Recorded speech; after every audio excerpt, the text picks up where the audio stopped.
crash of September 2008 brought the largest bankruptcies in world history, pushed over 30 million people into unemployment, and brought many countries to the edge of insolvency. Wall Street turned back the clock to 1929. The tremendous crowds which you see gathered outside are due to the greatest crash in the history of the New York Stock Exchange. After the Wall Street crash of '29, which led to the Great Depression, the U.S. Congress launched an official investigation. Interest in the senatorial bank investigation as J.P. Morgan arrives to testify.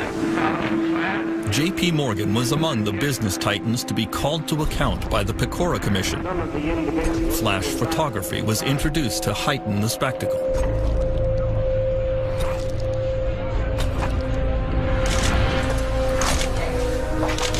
In 2010, the same model is followed for a new investigation of a new financial collapse.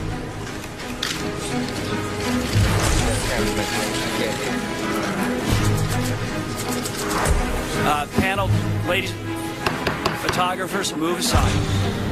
Former California Treasurer Phil Angelides is chairman of the Financial Crisis Inquiry Commission.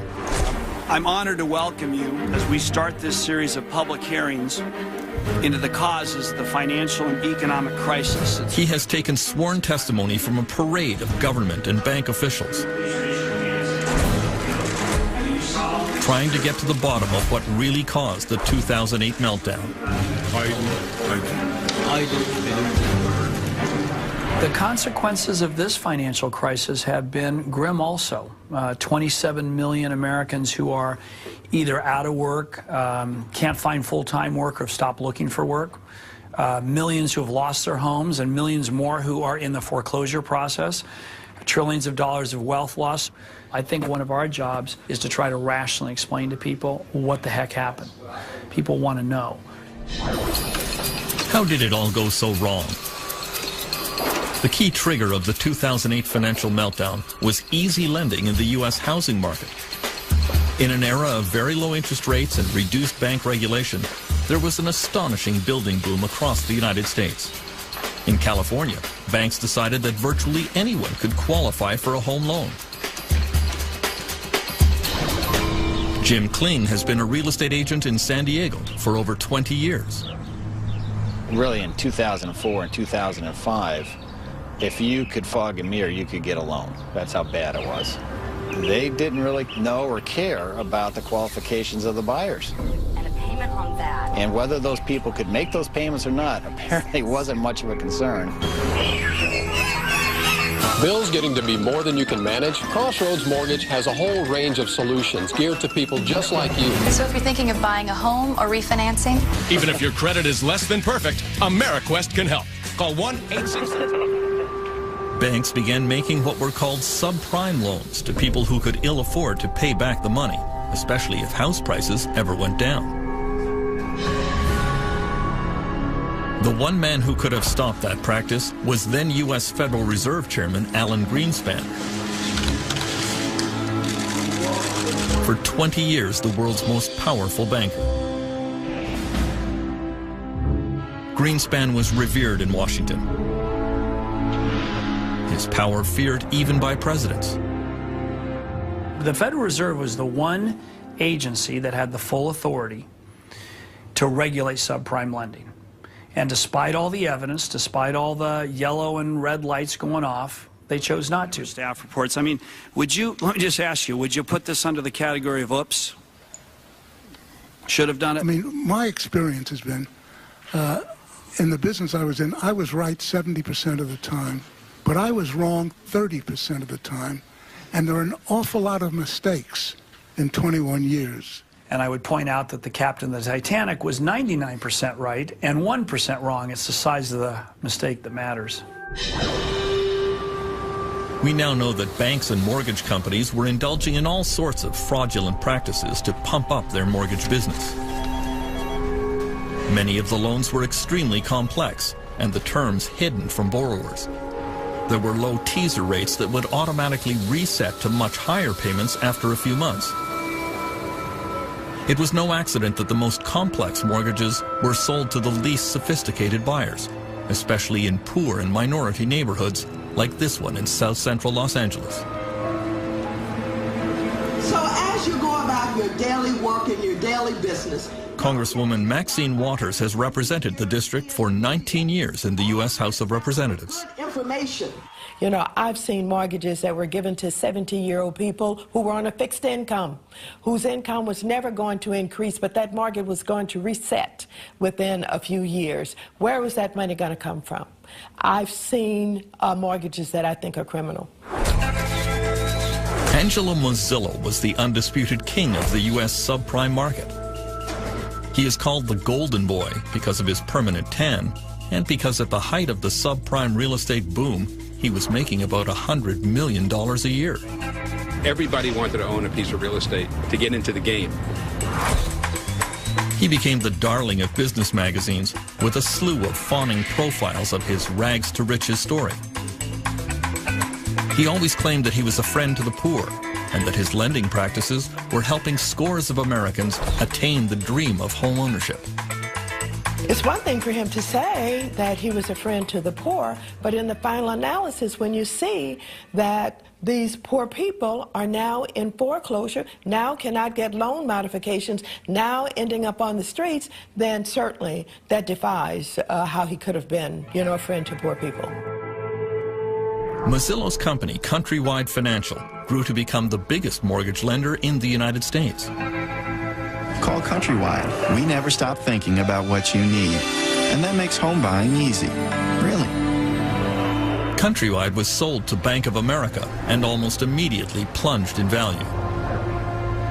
Angelo Mozillo was placed under investigation by the Securities and Exchange Commission. The SEC uncovered very damaging private emails in which Mozillo expressed his true feelings about the dangerous subprime mortgages he was peddling. He wrote, "In all my years in the business, I have never seen a more toxic product." At the same time, Mozillo was publicly reassuring all his investors and clients. Countrywide views the product as a sound investment for our bank and a sound financial management tool for consumers. It does appear that there was a private view of the markets, and there was one that was espoused to borrowers, rating agencies, the investing public.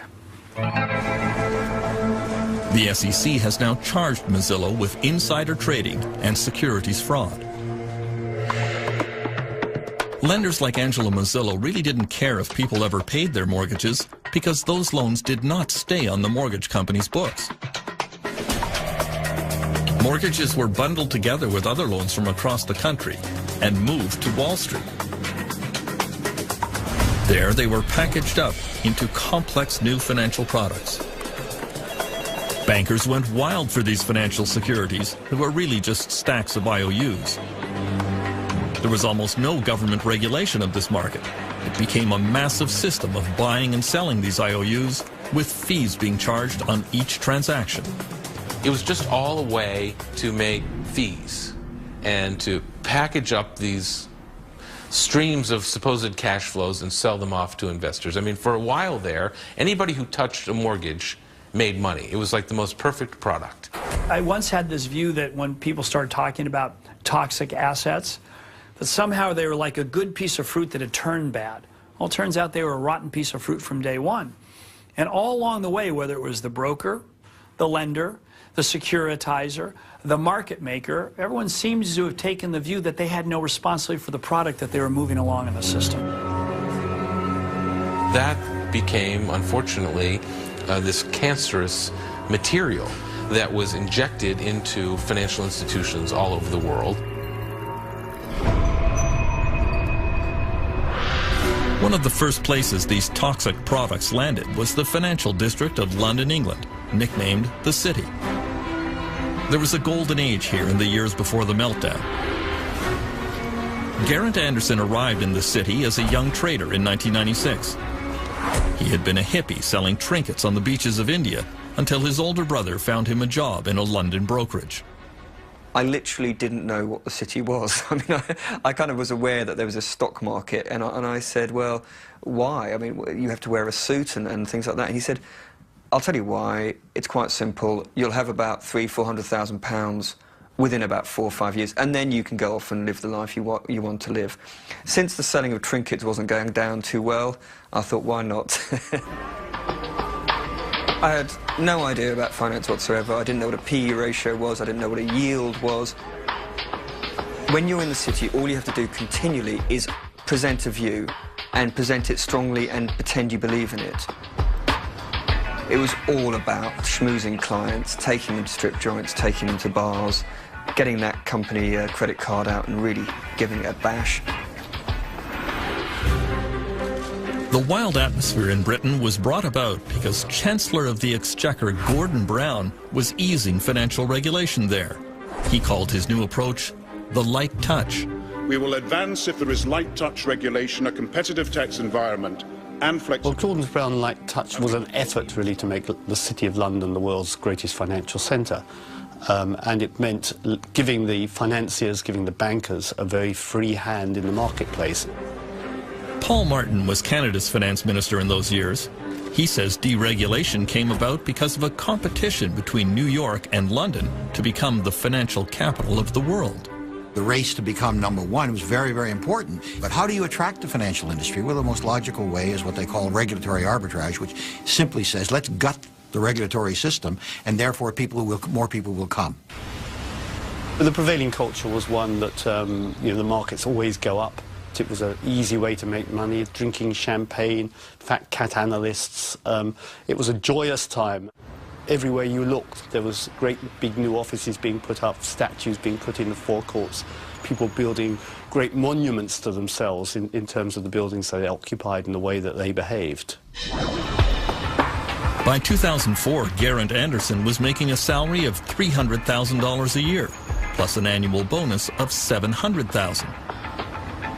He was invited onto business television shows as an analyst. We had profit before tax growth of 9.5%. The whole game is increasing your bonus. You don't go into the city to do the world some good. You go there to make money as quickly as possible. And if that means lying, cheating and stealing, that's what you do. Regulators and politicians are just deemed to be idiots. It's all about we will thrive with light touch regulation. And that, of course, is exactly what Gordon Brown was encouraging as Chancellor of the Exchequer. And interestingly, he calls my precise period in the city the age of irresponsibility. But it was partly to do with the fact he just said anything goes. And, to me, it's just obvious. The way people were behaving was a rational way of behaving in the context of the bonus system and the lack of regulation. Before long, the Anglo-American risky financial model was spreading around the world, from Iceland to Dubai.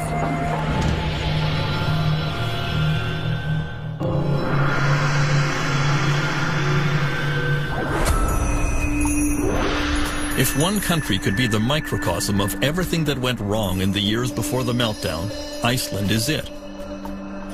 It is a place of staggering natural beauty. From its geysers, to its waterfalls, to its famous Blue Lagoon, it is a magnet for tourists. One thing Iceland was never known for was banking and high finance, at least until a few years ago. Iceland was transformed through the ideas of one man, longtime Prime Minister David Oddsson. He decided to shake Iceland out of its social democratic past and remake the country according to his free market principles. He surrounded himself with like-minded admirers. David Oddsson is somebody who fulfills the two criteria that Machiavelli puts up about political leaders. He is cunning as a fox and he is courageous as a lion. David Oddsson wanted to privatize almost everything touched by government. Iceland's #1 resource industry has always been fishing. Oddsson parceled up the country's fishing grounds and passed them off to big ship owners. On Egil Helgason's popular political TV show, the reaction was disbelief. For many people, this would sound as it's almost surreal. You take the fishing grounds, the fish that swims in the sea, and you give it to a bunch of people who own ships for good. This is the main resource of our country. This was the beginning of what came later. In 2003, Odson made his most controversial privatization. Some of the biggest banks in the country were auctioned off in suspicious circumstances. Coincidentally, they ended up in the hands of some of David Odson's closest friends. Mr. Odson's friends were father and son who came from Russia with some money they had made from shady dealings in the brewery business in St. Petersburg. And suddenly they found themselves to be the owners of the oldest bank in Iceland. These guys didn't know the first thing about banking. In retrospect, they're either greedy criminals or complete fools. The newly privatized Icelandic banks embarked on an orgy of dangerous financial practices. Bankers sold securities back and forth to each other at vast markups that falsely inflated their value. All Icelanders were encouraged to buy a house, or even two. The central bank lowered interest rates, flooding the country with easy credit. As in the United States, this triggered an unprecedented real estate boom. Icelanders living and working abroad came home to take advantage of the wild market. I lived in the UK till 2003, 2004. When I came home, I bought a flat for 9 million kroner here downtown, almost close to where we are now. 1.5 years later, I sell it for almost 15 million kroner. I'm like, hey, what's going on? I've done nothing to this flat, and here we are, 6 million kroner in my pocket, just for keeping it for 1.5 years. And of course, when you're benefiting from it, you're sort of, okay, well, this is great. There's a saying now, if something is extravagant, oh, this is so 2007, you can't be serious. 2007 is having Elton John in your 50th birthday party, as one of the business tycoons did. People just went too far. People took one loan too many. People bought one car too many. Iceland was not alone in its reckless financial planning during the boom years.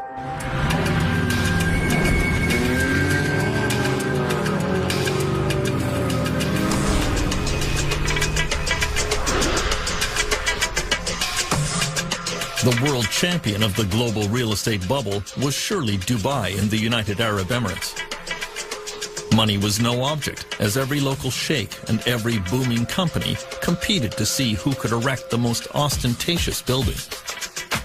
No idea was considered too outlandish. When waterfront property rose dramatically in value, Dubai decided to make more. Ships vacuumed sand off the ocean floor to make the famous Palm Islands. On them were built an endless line of luxury condominiums and hotels that were snapped up by wealthy investors from across Europe, Africa, and the Middle East. Canadian Robert Lee went to work for Dubai's leading real estate company 10 years ago. Dubai in its heydays, we used to call the sales center the fish market. It's, you know, people could come and it would say, give me an apartment, any apartment, I don't care what, 2 bedrooms, 3 bedrooms, just give me an apartment. Because in a way, people are buying options, because most people are buying things with zero intention of actually living in it. So they're buying coupons to resell it to somebody else. We'd be selling $1 billion worth of real estate in one day. All of this flowed from the vision of one man, Dubai ruler Sheikh Mohammed bin Rashid Al Maktoum. When he saw the first plans for what would become the world's tallest building, the Burj Khalifa, he had only one comment to the developer: make it bigger. I was silly to suggest a 90-story building, and the meeting was very short. He just left. But, you know, I've been with him a long time, so I went again to the design studios, and then we put something really marvelous, and his question was, how much higher than anybody else? I said, it's about 40% plus. He said, great. He called me the next day, and he said, where are the cranes? Was there no limit to how high Dubai could fly before it got too close to the sun? There was always a nagging sensation that is Dubai going to be like the other cities around the world that has seen the fall? But at the same time, you live here for a few years, you basically buy the story. You drink the Kool-Aid. And you're saying, hey, we must be different.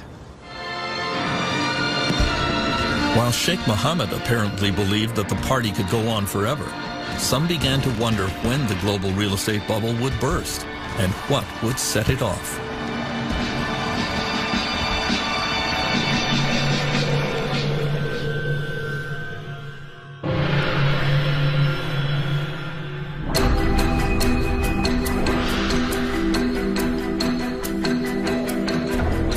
The man who would become the central actor in the meltdown took his position on the stage in 2006. Former Goldman Sachs CEO Hank Paulson was one of the toughest of the Wall Street titans. Then he accepted the invitation of George W. Bush to become the U.S. Treasury Secretary.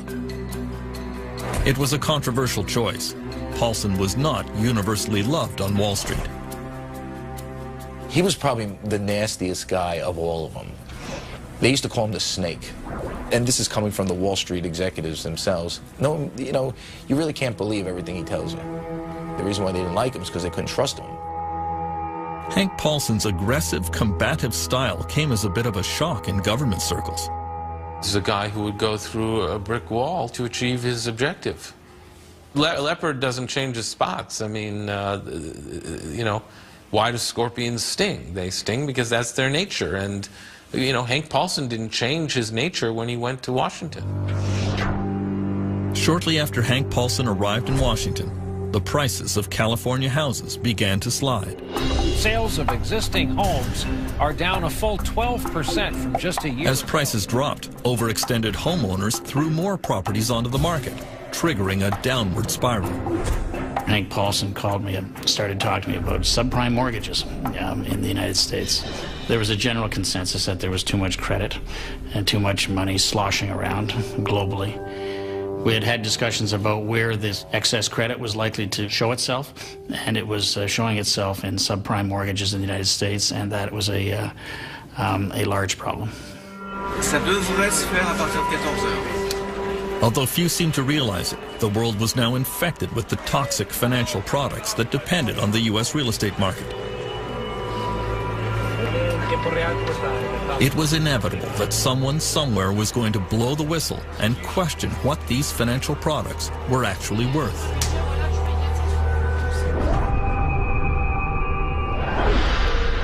As it happened, the alarm sounded in Paris in August 2007.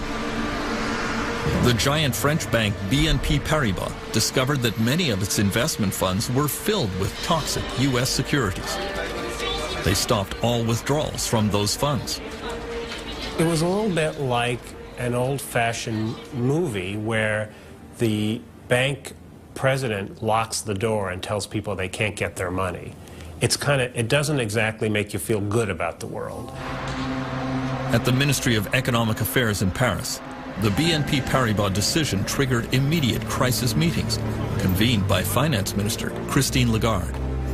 Ça a commencé de manière très dure, je m'en souviens très bien, parce que c'était interruption de vacances immédiate, retour à Paris et discussion immédiate avec les banques sur ces conduits qu'elles étaient en train de fermer en raison d'un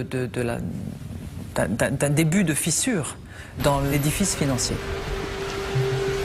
If BNP Paribas couldn't value their securities, then one started asking how many other companies couldn't value their securities. How did anyone know what the value of asset managers were, or even banks? Because of course banks were holding the same securities. And so suddenly faith in some of the foundations of 21st century finance began to crumble. In September 2007, as cracks were appearing in the foundations of the global economy, the titans of the Anglo-American financial system began to tremble. First up was Britain's Adam Applegarth, a true superstar in London's business class. Applegarth had it all. He joined an obscure bank called Northern Rock in 1983 and had a meteoric rise, becoming CEO of the bank in 2001. Oh, he was a brilliant fellow, full of himself, full of confidence, felt he could do no wrong, loved the idea that he was become a transatlantic jet setter. He'd go over to New York to arrange the next tranche of securitized debt, and felt he had a model which was much better than everybody else. He didn't get it. He didn't get that he'd developed an unstable model and that if the wholesale markets went wrong, his bank would fall off a cliff very, very fast, which is exactly what happened. Good evening. One of Britain's biggest mortgage lenders, Northern Rock, is applying to the Bank of England for emergency financial support. BBC News has learned that the bank... Within hours of the BBC bulletin, worried Northern Rock customers lined up to get their money out. Maybe it's safe, maybe it's not, but I'd rather know that it was safe. I'm just going to go put it in my bank and I've taken all of my money out. Most people in the Western world had never seen a bank run before with their own eyes, and so it was something they found almost impossible to imagine. The British government was very slow to react to the panic. It was egg on our face as the British authorities, no doubt about that, and letting those queues not only form but continue for 2 days was very damaging to the reputation of British banking. Adam Applegarth was hauled before a British parliamentary investigation of the failure of his bank, but he was characteristically defiant. Mr. Applegarth, do you actually accept you've done anything wrong? It was a good business model, but clearly couldn't deal with the unforeseen global freezing of the liquid markets. You keep saying it was unforeseen, yet this committee had been discussing it for 6 months.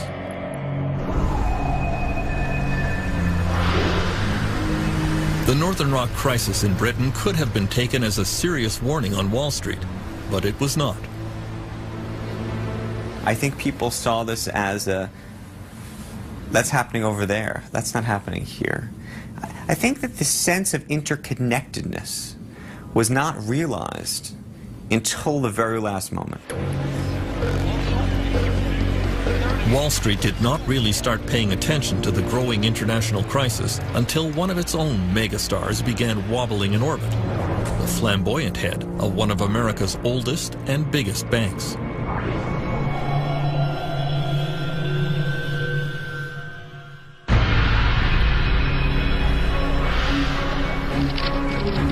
Through the spring of 2008, U.S. Treasury Secretary Hank Paulson was constantly reassuring his international colleagues that everything was fine with the U.S. economy and that only mild tinkering was required with the global financial system. In private, French Finance Minister Christine Lagarde advised her friend that he was being very foolish. Je lui ai dit, Hank, on voit le tsunami qui nous arrive dessus, et tu es sur la plage en train d'hésiter sur la couleur du maillot de bain qu'on va porter. The first major U.S. casualty of the financial crisis came with the dramatic fall of one company and one man, the richest CEO on Wall Street. Jimmy Cain was a legend. He had come up through the ranks to become president and chief executive officer of America's fifth largest investment bank, Bear Stearns. He was famous for his backslapping, hard drinking, and high living style. Jimmy is really out of central casting. I mean, I've described him as an amiable rogue. I mean, he's definitely can be quite charming, definitely can be quite ruthless, has a twinkle in his eye, and I think that combination of ruthlessness and charm, that people get to the top with that combination. Jimmy Cain was a flashy risk-taker in business and in his personal life. In 2007, he was worth over $1 billion, and he wanted everyone to know it. Every Thursday afternoon after the stock market closed, he would board a private helicopter a few blocks from his Manhattan office and fly off to his country house on the Jersey Shore for weekends of bridge and golf. He did have one troubling habit that would come back to haunt him. He used to brag about smoking pot. I'm in the elevator of Bear Stearns, and it was 2004, 2005, and Jimmy Cain tried to hand me what looked like a joint. I'm not kidding. Cain's pot smoking became public at the worst possible time for his firm. In the fall of 2007, Bear Stearns' risky bets on mortgage-backed securities began to go wrong. The firm started to hemorrhage money. Then in November, the Wall Street Journal carried a front-page story which portrayed Jimmy Kane as an absentee landlord who was always out of touch at either golf games or bridge tournaments while his firm was in crisis. To top it off, the journal publicly revealed his taste for marijuana. Joe Kernan, who's my colleague on CNBC, says, "Hey, Charlie, what do you think about that hatchet job that the Journal just did on Jimmy Kane?" And I don't know why I did this, but I started imitating smoking a joint. Force issue, but also apparently, that whole bit. Little smoke and a what little did he pot say? there. Listen, 2 minutes later, my cell phone rings, and it's Jimmy Kane screaming at me. And he's like, "What are you doing? I don't smoke pot." I said, "Stop it. Stop it." I said, "Listen, who cares? I mean, you're not breaking the, it's kind of a harmless crime. Why don't you just laugh it off?" And I'll never forget what he said to me. He goes, "Laugh it off. You try to laugh it off. You're not running a company."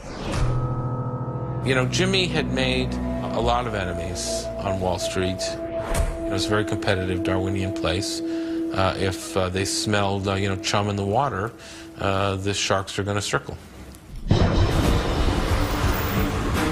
In January 2008, Jimmy Kane was forced out of the CEO position and became an unpaid chairman of the board at Bear Stearns, but the firm continued a downward slide. It had more exposure to toxic financial products than any other Wall Street firm. Kane had left a ticking time bomb behind him, and it exploded in March 2008. Rumors swept the financial world that Bear Stearns had liquidity problems, trouble raising cash. When Hank Paulson heard the rumors, he told his Washington staff this will be over within days. He knew that Bear's clients would immediately pull their cash out of the bank, causing it to collapse. We have some breaking business news tonight. The storied investment bank Bear Stearns is reportedly close to selling its... Paulson was right. On Sunday, March 16th, Bear Stearns was taken over by rival J.P. Morgan in a deal bankrolled by the U.S. government. Just 1 year earlier, Bear's share price had been a lofty $170.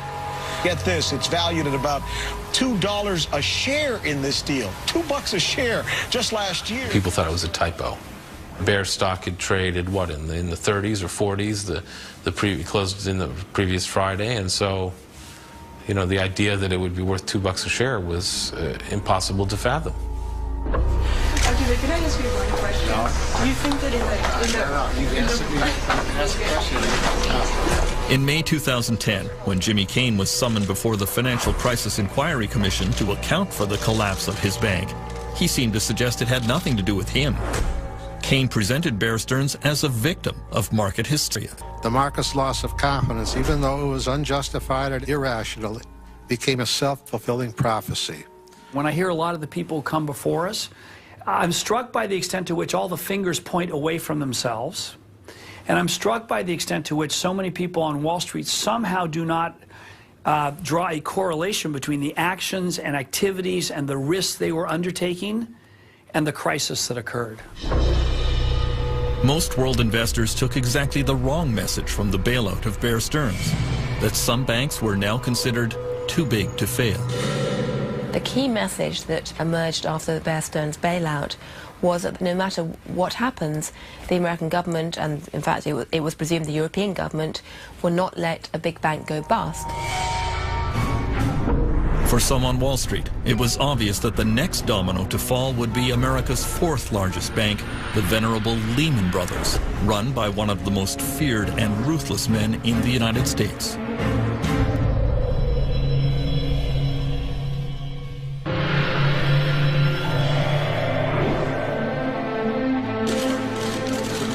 Perhaps the most reviled figure to appear before the U.S. Congress in the aftermath of the meltdown was former Lehman Brothers CEO Richard Fuld. The 2008 collapse of his bank certainly caused the most damage to the world economy, and it financially ruined millions of Americans who had invested with Lehman. I'm very much aware that one day we had a firm, the next day we did not. At the hearings, Fuld became the prime target for a public that was angry at bankers.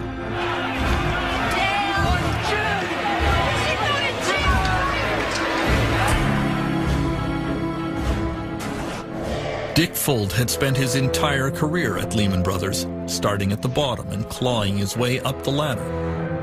In later years, he assumed all the trappings of unfettered power. His word was law, his judgment never to be questioned. There was a huge cult of loyalty to Dick Fuld as the chief executive of the firm. People, on the one hand, admired what Dick Fuld had achieved, but secondly, this was not an organization where you, as a matter of casual incident, decided it was a good idea to disagree with Dick. The way he created Lehman Brothers, it was almost a cult of personality. The personality was his personality, which was, it's us against them, we're going to fight everybody, and we're going to win. Dick Fuld was determined to intimidate anyone who might cross him.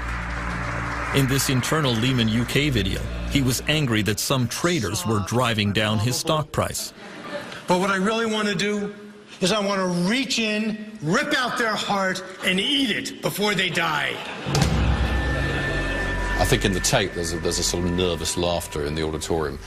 I think that sort of reflects quite a lot about how people within Lehman saw Dick. On the one hand, it sounded at one level amusing, and then you sort of thought to yourself, I suspect if you're in that audience, the really scary thing is he sort of could probably do it.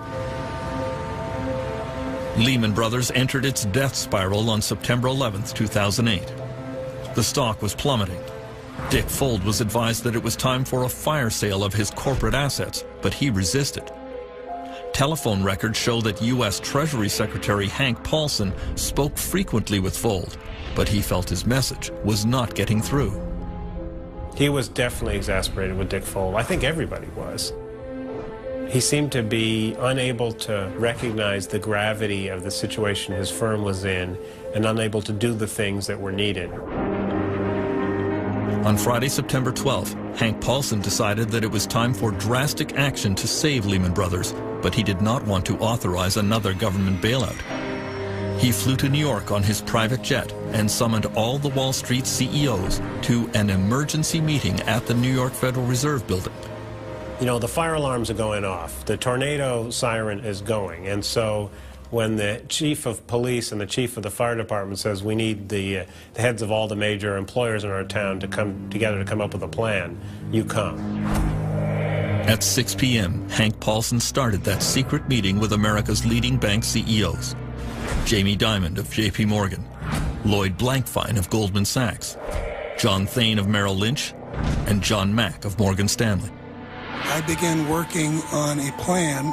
Paulson told them that they all knew why they were there. Without their help, Lehman would not open for business on Monday, and the consequences for everyone sitting around that table would be disastrous. Across town, Dick Fuld was astounded that Hank Paulson had not invited him to the crisis meeting. Here his company is basically being carved up, and he's not allowed to be there. He's calling in, they're not returning his calls. Inside Lehman Brothers, there was an air of unreality. The firm had been in existence since 1850. They had survived the Great Depression of the 1930s. They had survived the 9/11 attack that destroyed their offices in the World Trade Center. Surely they could survive this. Yet tonight, one of the biggest investment firms is in serious trouble.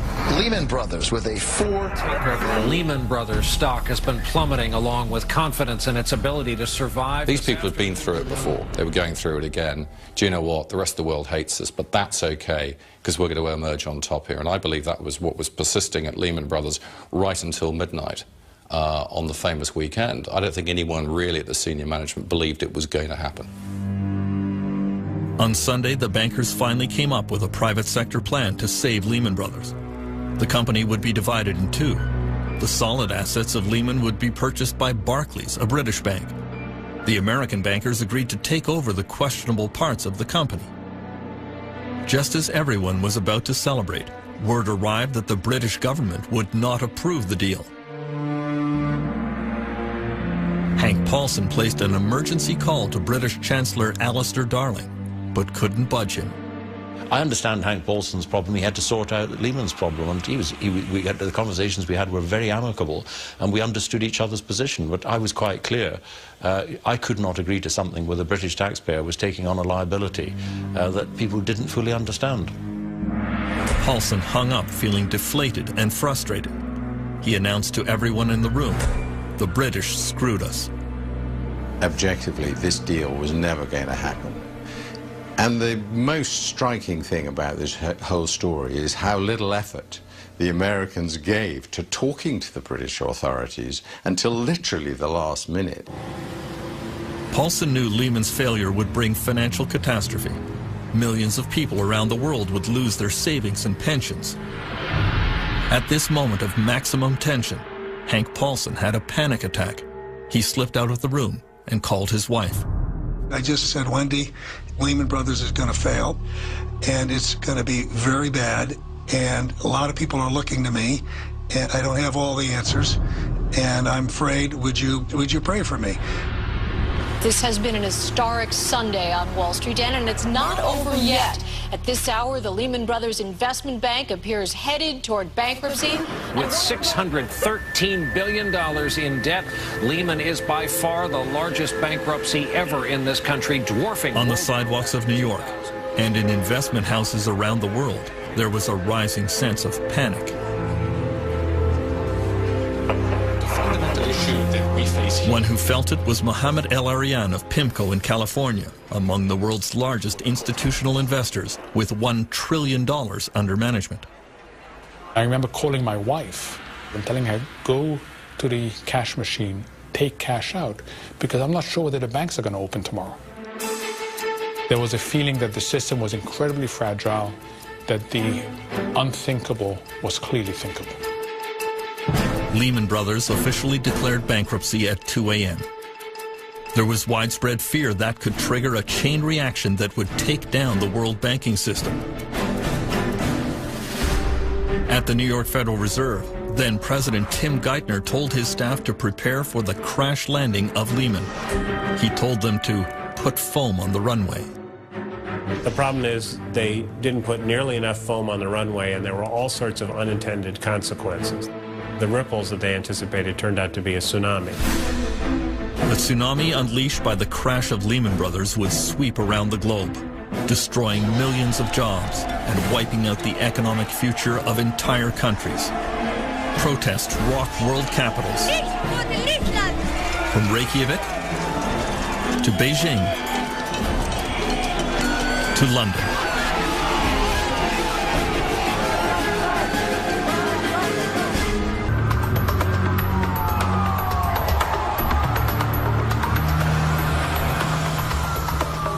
Sometime during the night of September 17, 2008, the world financial system went into cardiac arrest.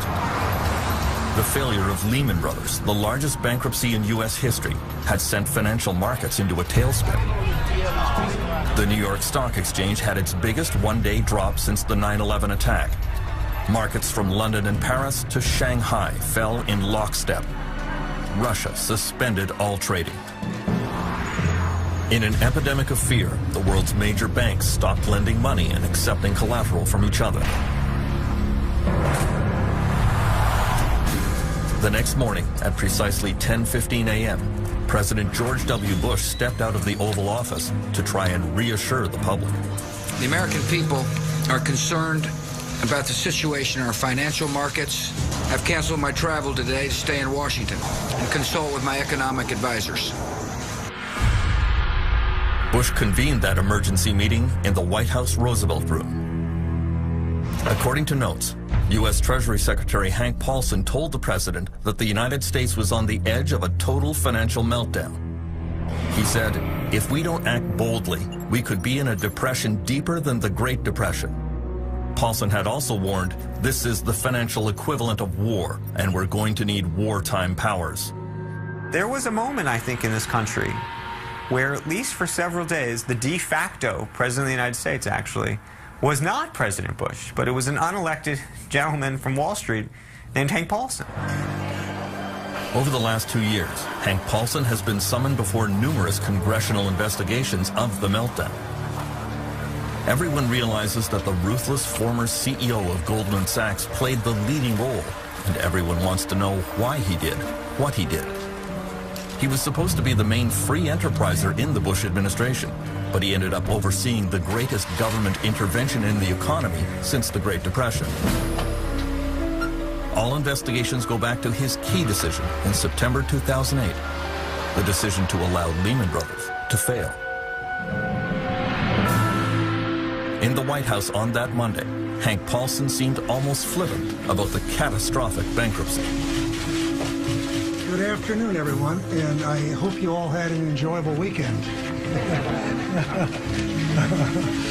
Yeah. He said that it was not the role of government to save private businesses. I never once considered that it was appropriate to put taxpayer money on the line in resolving Lehman Brothers. Not saving them is a little bit like saying, well, we're not going to put the fire out in your house because you caused the fire because you were smoking in bed. And the guy who lives next door will say, well, that's great for me when my house goes too because you're trying to teach this guy a lesson. The Lehman failure had repercussions around the world. Millions of people would lose their life savings. Pension plans were decimated. French Finance Minister Christine Lagarde would play a key role in the crisis. Although she was a close friend of Hank Paulson, she publicly called his Lehman decision horrendous. Vous savez, je l'ai dit pratiquement le lendemain matin de la décision. J'ai été à l'époque bien seul et parfois un peu critiqué. Je persiste à penser que c'était une mauvaise décision. Soudain, l'ensemble des établissements bancaires ont compris que personne n'était à l'abri et que toute banque pouvait tomber. À ce moment-là, l'ensemble des banques ont considéré que toutes leurs contreparties étaient en risque, peut-être, et elles ont bloqué tous les circuits de financement. Donc le crédit a cessé de fonctionner à ce moment-là. The immediate impact came in London, where the Lehman Brothers UK office had to instantly shut down operations. A lot of Lehman's trading was done through its subsidiary in London, and every Friday it would send all its cash back to New York. So on the Monday morning in London, there was no cash. The holding company had gone into Chapter 11, and there wasn't a penny to pay the staff. And that was about the worst way you could possibly close a bank. And so you had these pictures of staff just leaving with boxes full of files. The uncertainty on day one was huge and very damaging. So how are you feeling? How do you think? So all of these investors, not just in Europe and Asia, but in the United States and everywhere, all of a sudden have no access to this cash, no access to any of these assets, and have to start selling down their own assets at fire sale prices. And they're getting margin calls, and it's producing this sort of vicious circle. And that was something that I don't think anybody, both among the regulators and even the Wall Street CEOs, appreciated was going to be the reaction. In international financial markets, there was rising panic. It began to look as if many other banks could follow Lehman into the abyss. There was great uncertainty, too, about where this was going to end. It was really gut-wrenching uncertainty, and that is hard to accept. I mean, you deal with it, but you kind of go, where is the bottom here? Many governments blamed the United States. The U.S. authorities have not got a grip on this. They're losing control, and I think you saw that in the trade credit. Suddenly, it was impossible to get trade credit, and literally from that week, you see this dramatic downturn in world trade. And of course, we were hit by that. We're a trading country, so the collateral damage was huge. All eyes turned to Hank Paulson to see what the U.S. government would do next. He was not always clear about his intentions. I don't know if you've read it yet, but we had said that we welcome. He's not very articulate. He has a hard time explaining what he's doing. He seems to be very impulsive. He's constantly on the phone barking orders. He's impatient. He drives his people very hard. He understands very quickly how severe the financial problems are, but I think he muddles the message in ways that may make it worse, because it's very confusing. He says one thing and does another, and then he changes his mind again. Paulson's ability to reverse directions came to the fore in the next crisis he confronted: the near collapse of the world's biggest insurance company, AIG. It emerged that the dealings of one obscure executive at AIG threatened the entire world financial system. His name, was Joseph Cassano. Cassano lived in the most exclusive neighborhood in London, England. Every morning at 7 a.m., the 53-year-old American executive would hop on his bicycle for the short trip to the office.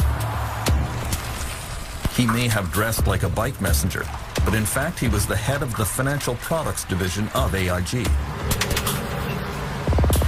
He had moved to London because the kind of trading he did was banned in the United States. Cassano would insure companies against the failure of their business partners.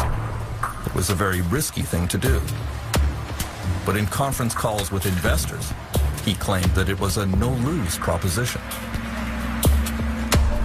It's hard for us, without being flippant, to even see a scenario that would see us losing $1 in any of those transactions.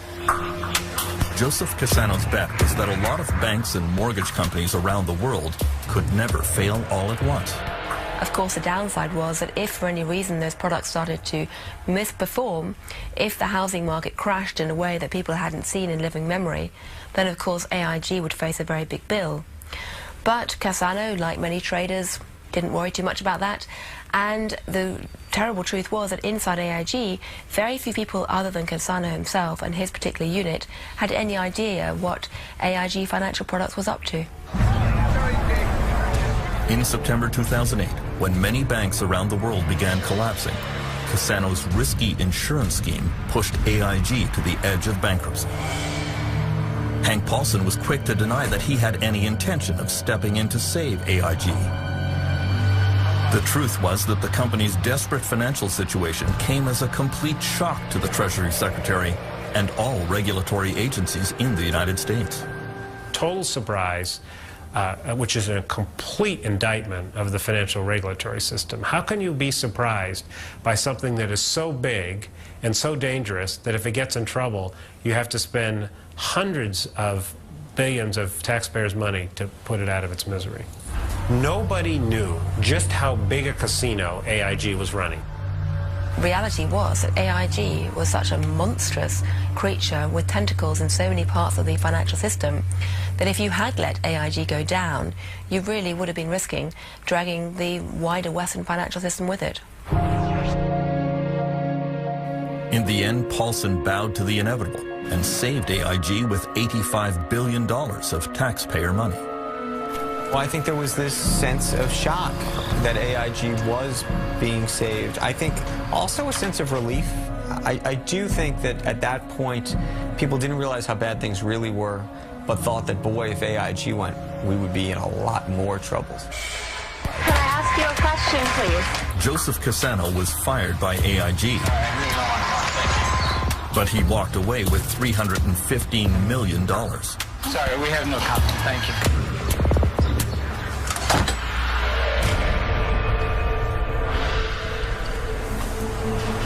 On Thursday, September 18th, U.S. Federal Reserve Chairman Ben Bernanke and Hank Paulson went to ask congressional leaders for more powers and several $100 billion to staunch the bleeding.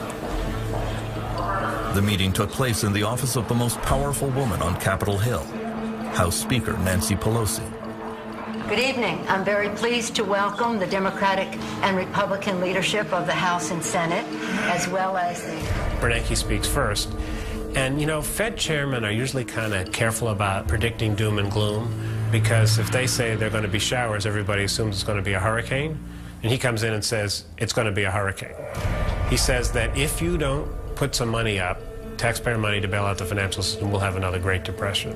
And most of the members of Congress there are just completely stunned.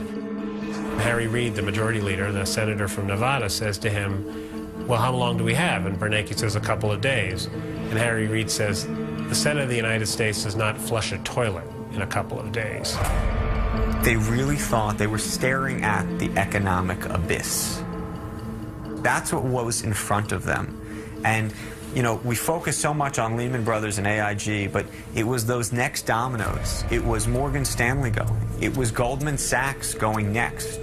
And after that, we were talking about General Electric, an American icon. Hank Paulson's telephone logs show that he was receiving calls from the head of almost every major corporation in America, Many of them, like Jeffrey Immelt of General Electric, worried that bankruptcy was just around the corner. Paulson realized that he had to pump government money into the financial system to allow banks to resume lending to consumers and to each other. He came up with a plan called TARP, the Troubled Asset Relief Program. The government would strengthen U.S. banks using taxpayer money to buy their questionable assets. We got to get this up to the hill quicker. We got to keep it simple, very simple.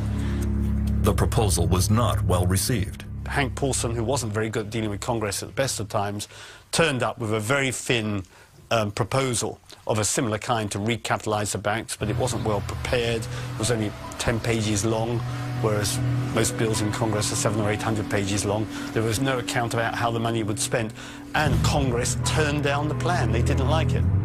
You see, what has been holding up the deal... Ohio Congresswoman Marcy Kaptur voted against the bailout. I saw it as a means for Wall Street to take a very gun-shy Congress a few weeks before election and strike the fear of God into them and get anything you wanted out of them and essentially transfer all of the losses that they knew were happening to the public sector. No, Mr. Paulson, we're not going to do what you're asking us to do. The vote did not turn out as Hank Paulson expected. On this vote, the yeas are 205, the nays are 228. The motion is not adopted. The bailout package was defeated today. Stocks fell off a cliff, the largest single point drop in history. In the end... Well, they were horrified. They thought that they had made the case that we were on the cusp of another Great Depression, and they couldn't believe that Congress wouldn't approve the money. They were stunned. And it made the crisis worse because it made everybody wonder whether our political system had its act together. Hank Paulson said he never felt worse than when his proposal was voted down, and he began to show it. One of the sort of physical reactions he has is he does these sort of dry heaves. It's sort of almost a nervous, emotional, tired, it's his form of sickness, if you will. There's a moment when he goes to the Hill.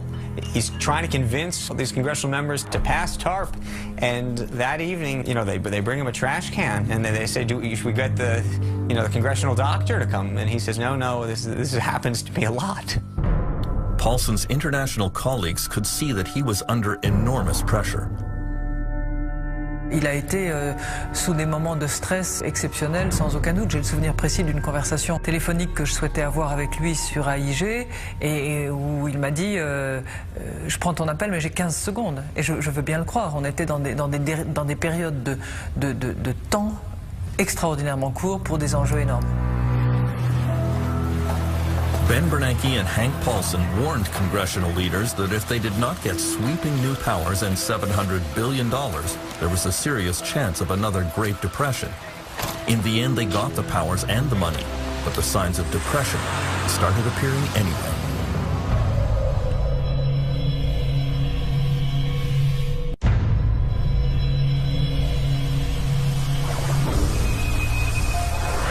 In the last few months of 2008, signs of economic depression appeared in many parts of the United States. There were over 1 million home foreclosures, the greatest share in California. 2 years later, the foreclosure rate is still increasing. What he doesn't get right now, he can get from... Deputy Mark Haybaker of the Sacramento Sheriff's Department used to enforce only 1 or 2 foreclosures a month. Now he has 20 to 30 a week. The owner here had poor health and no insurance, and so lost everything. Good luck to you folks. All right, take care. Don't move to California, that's all I gotta say. Construction worker John Kesnick is helping the family move out on the foreclosure deadline, piling their belongings onto the sidewalk. He too has been out of work for months. Hey, there's no one's buying any houses. What's happening to the California dream? Yeah, okay. It used to be good here. Ain't no more. Here we go, guys. Sheriff Haybaker has one of the toughest jobs in the state. He often has to forcibly remove people, and sometimes even has to draw his weapon. He is is haunted by the case of one older man who was not going to listen to reason. Hello? Sheriff? He continually called the bank and made threats to them. The bank made me aware of this. I showed up with another officer. We approached the house and made entry into the house, and when we did, he shot himself, committed suicide. The living room was dark. He was sitting in the living room on a couch. Didn't leave a note for us, didn't leave any explanation at all, and he did pass away the day after that. His family had probably lived there his whole life, and the bank took his house, and he probably felt that he had nowhere else to go. After being foreclosed, many former homeowners have no place to go and fall into despair. Some have to sleep in their cars.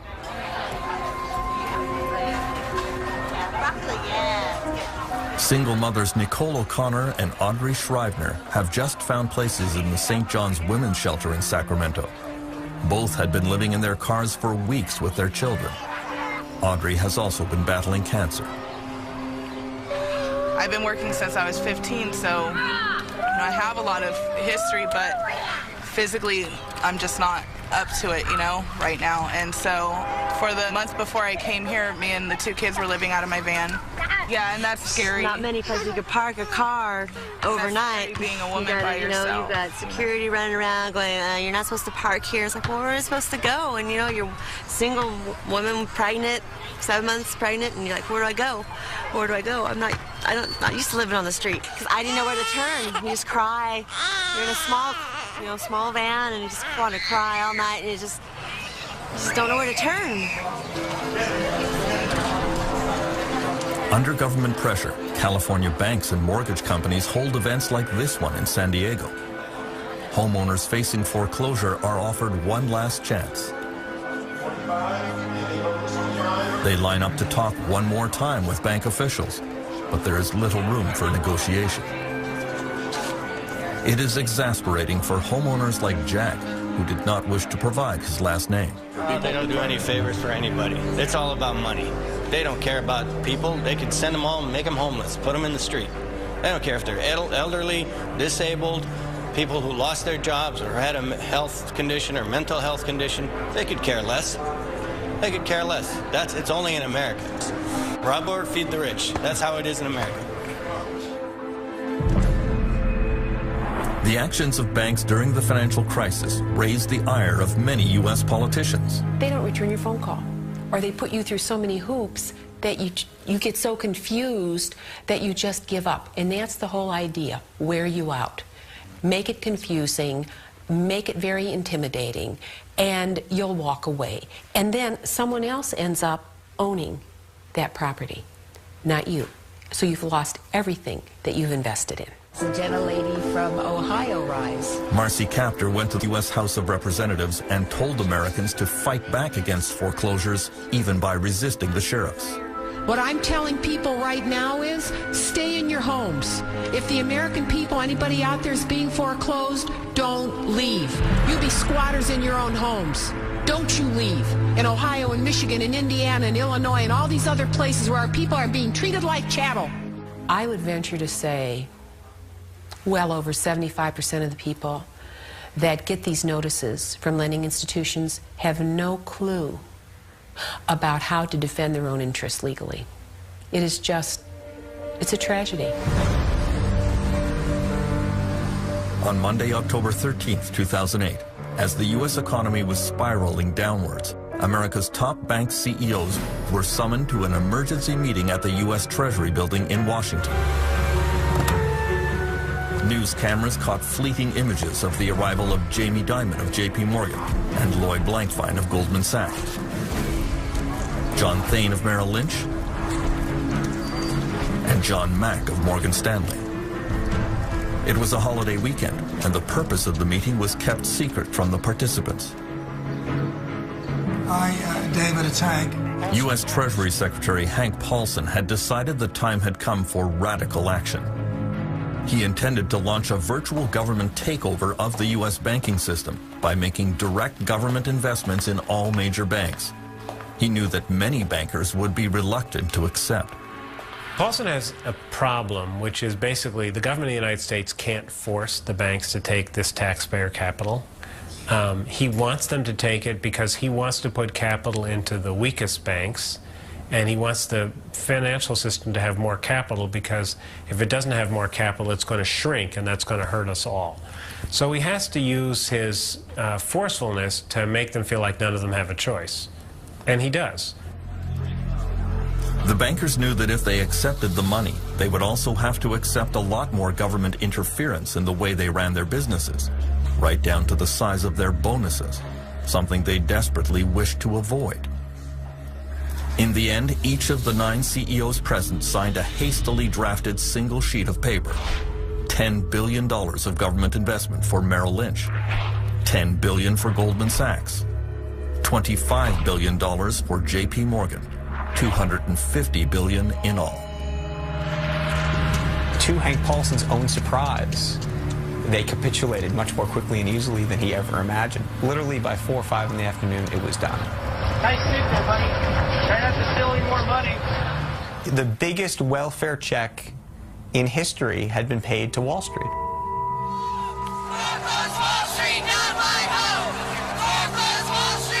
Hank Paulson may have had sound financial reasons for doing what he did, but he had no idea what the public reaction would be. Protesters filled the streets denouncing bailouts for billionaire bankers.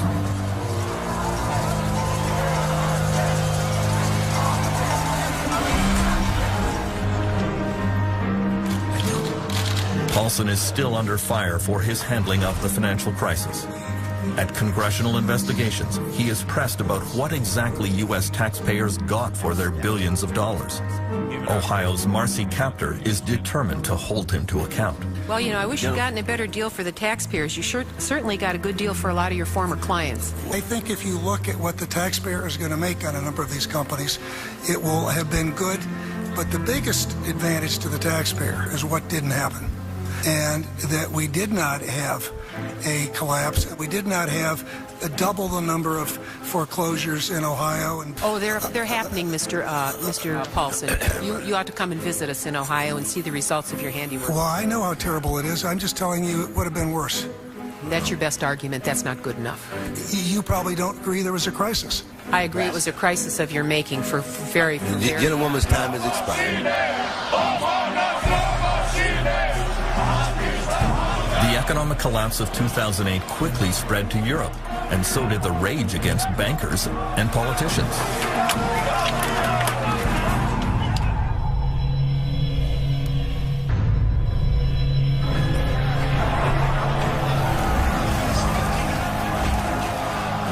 The 2 years since the financial meltdown have been marked by constant violent protests overseas. Police have fought pitched battles with demonstrators in London, in Italy, and in Lithuania. Protests in Greece began with farmers and quickly spread to civil service workers and students, all of whom are facing severe funding cuts because of the meltdown. From the very start, European governments stumbled in response to the turmoil. Conflicts first appeared at this meeting in Paris on October 4th, 2008. Banks in Britain and France had already started to collapse, but Europe's leaders couldn't agree on what to do about it. France's Christine Lagarde had proposed a European rescue fund for troubled banks, but Germany's Angela Merkel wanted nothing to do with bailouts of any other country's financial problems. In a closed session at the summit, Merkel sternly told President Nicolas Sarkozy, every country must clean up its own shit. Ironically, that very day, a German mortgage lender suddenly needed a massive government bailout, and it was Merkel who had to write the check. A French newspaper quoted Sarkozy's gloating. Merkel told me each to his own shit, and then she ends up in it. Maybe the meeting failed, but it was not my failure, it was Merkel's. She fell into her own trap. The whole affair was not a great advertisement for European unity. Mais c'est pas un drame. C'est pas d'aujourd'hui que l'on ignore qu'il y a une culture anglo-saxonne, que l'Allemagne a sa propre organisation hollandaise et que les pays méditerranéens peuvent avoir d'autres idées. Tout le monde le sait. Mais vous savez, l'Europe, c'est 27 pays souverains. Ce ne sont pas des provinces. Ce sont des pays avec leur souveraineté, leurs drapeaux, leurs hymnes nationaux, leurs histoires respectives qui ont souvent été en guerre les uns avec les autres. Et cette Union européenne qui est un véritable miracle depuis sa constitution, elle fonctionne de manière cohérente, consensuelle, cohésive. Mais elle ne fonctionne pas comme un seul homme sous une fédération comme pourraient fonctionner les États-Unis ou le Canada par exemple. We now know that the only thing that really unified the European powers was anger at the United States. A tug of war played out behind closed doors when world finance ministers descended on Washington to confront the Americans in the first week of October 2008. That critical meeting was chaired by Hank Paulson. Hank started the meeting by saying, you know, we're in a bad situation here. We have banks failing in the United States, banks failing in the United Kingdom. Some of the regional banks in Germany had failed. It was unclear that the markets would even open on the Monday, and we better deal with this. And that's a sobering conversation. French Finance Minister Christine Lagarde admits anti-American feelings were running high. Ce qui est certain, c'est que les dérèglements financiers à partir d'un marché, le marché américain, et qui a son origine dans une bulle immobilière considérable, a déréglé l'ensemble des circuits financiers et a précipité l'ensemble de nos économies dans le monde en situation très difficile. The reaction of the Europeans is, for the most part, is very aggressive, very accusatory of the United States. You caused this because you let Lehman Brothers fail. I didn't think it was particularly useful. I mean, and I pointed out to some of my colleagues that a lot of the European banks were leveraged at 30 to 1 and 40 to 1, so they couldn't really be too critical of investment banks on Wall Street that were leveraged the same way. The G7 finance ministers met President Bush the next day at the White House. He acknowledged that the United States bore the chief responsibility for causing the crisis and promised that the U.S. would change its ways to help clean up the mess. The finance ministers left the White House with a new plan that was agreed to by all G20 finance ministers, the World Bank, and the International Monetary Fund. So by Saturday night, everybody in the financial world that had anything to say in government or in the central banks had endorsed the plan. I think actually that's quite positive news in terms of world government. Former Canadian Prime Minister Paul Martin says world leaders were struggling with how the game of international finance had changed. The best example, I think, in many ways is, is this person buys a house in California, pays twice as much as he can afford and twice as much as the house is worth on the basis that the value of the house is going up. He gets a subprime mortgage, and it defaults. And what happens as a result of his default? Asian markets crater, and municipalities in northern Norway are declaring bankruptcy. That is an interconnectedness which I don't think anybody fully understood. Far from the corridors of power, some countries were immediately devastated by the global financial collapse. Iceland was headed for bankruptcy and ruin.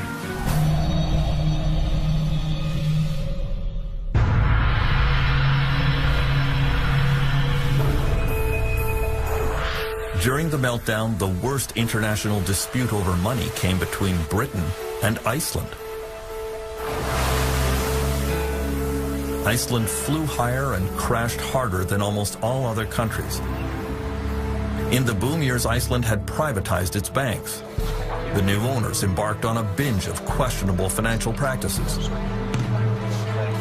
Many Icelanders thought they had developed a world-beating new banking model. But the global financial collapse would prove them wrong. Egil Helgason is Iceland's most popular political broadcaster. Suddenly, a small country with no history of banking, no history of stock markets, thought that they knew best. Even it's on record from the Icelandic Chamber of Commerce saying, of course, the Scandinavian countries cannot teach Iceland anything because we are cleverer than them. In the years leading up to the crisis, Icelandic banks opened operations in London and launched major ad campaigns to convince British citizens to deposit their money in high-interest Icelandic accounts. Credit cards, club cards, discount cards, frequent flyer cards, ridiculous. The actor John Cleese became a pitchman for the Kaupthing Bank. So all you Icelanders have got this figured out. Miss. IceSave, right. IceSave was an internet deposit scheme run by Landesbank. Because IceSave's an online savings bank, completely dummy-proof. Not quite. In October 2008, Iceland's banks quickly collapsed and had to be taken over by the government. Prime Minister Geir Haarde went on national television to announce that the country was facing bankruptcy and ruin. Svo hætta raunveruleg, góðir landsmenn, að íslenska þjóðarbúið myndi ef allt færi á versta veg, sogast með bönkunum inn í brimrótið og afleiðingin yrði þjóðar gjaldþrot. Guð blessi Ísland. The UK government immediately demanded that Iceland guarantee British deposits in Icelandic bank accounts. Already facing bankruptcy, Iceland refused. British Prime Minister Gordon Brown was furious. What happened in Iceland is completely unacceptable. I've been in touch with the Icelandic Prime Minister. I've said that this is effectively illegal action that they've taken. We are freezing the assets of Icelandic companies in the United Kingdom. Britain invoked its draconian anti-terrorism legislation and placed Iceland and Landesbank on its official list of proscribed organizations. Icelanders couldn't believe it. You have the Al-Qaeda, you have the Taliban, you have North Korea, and you have the Landsbanki of Iceland, the Financial Ministry of Iceland, and the Central Bank of Iceland. So when you're on this list, you have no chance. So whatever credibility there's left, it's gone. Icelanders were very upset that Gordon Brown had categorized them as terrorists. Well, we basically think he's a bastard. We consider Britain a friendly country. The problem we got was that we understood the then Icelandic government to be saying to us that the creditors outside Iceland weren't going to get anything, and we just couldn't sit back and allow that to happen. I think the application of legislation that was intended to deal with terrorists against a friendly country, an old ally, NATO ally, was absurd. This would never have been done had they been dealing with a more powerful country than Iceland. I think there was nothing about bullying Iceland. I mean, Iceland had allowed these banks to develop and to ruin themselves and ruin the country. Things are clearly tough for our US and our global viewers, but look on the bright side, you could be in Iceland. Et en Islande, une nouvelle banque a été placée sous tutelle de l'État aujourd'hui. C'est la troisième.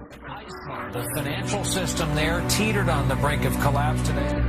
The scale of the crisis, the government's taken out these full-page ads reminding people to remember their loved ones, to think of their children. This is also sort of the end of an illusion that has sort of collapsed, because for a while everybody thought that they would be living in a famously rich society where everybody was moving around money, and we have to sort of reinvent ourselves as a nation. The financial meltdown triggered an epidemic of unemployment around the world. Perhaps the most astonishing collapse was in China.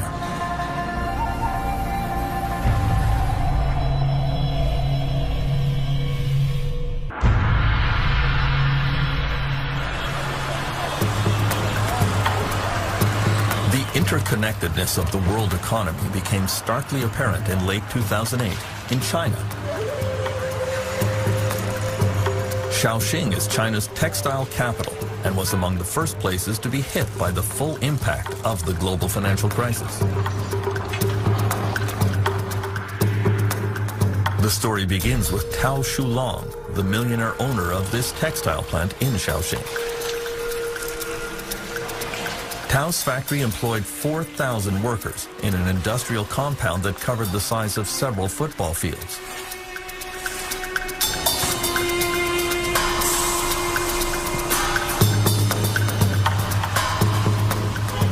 Tao drove around town every day showing off his latest Mercedes. and he was widely seen here as an advertisement for the new China. Unfortunately, in the fall of 2008, international orders for clothing from Tao's factories dried up all at once. Foreign customers told him they couldn't even pay for the shipments he had already exported. Tao quickly became desperate. He had no cash reserves to pay his workers, and there was no way under Chinese law that he could file for bankruptcy protection from his creditors.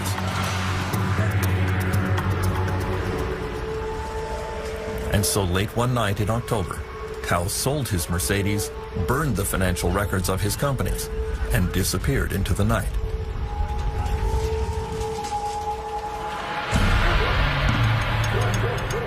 Tao wasn't the only one. Dozens of Chinese factory owners did exactly the same thing. There was a wave of bankruptcies in the Chinese industrial sector in late 2008, and millions of Chinese workers were suddenly thrown onto the street. Many textile and toy factory workers were owed months of wages.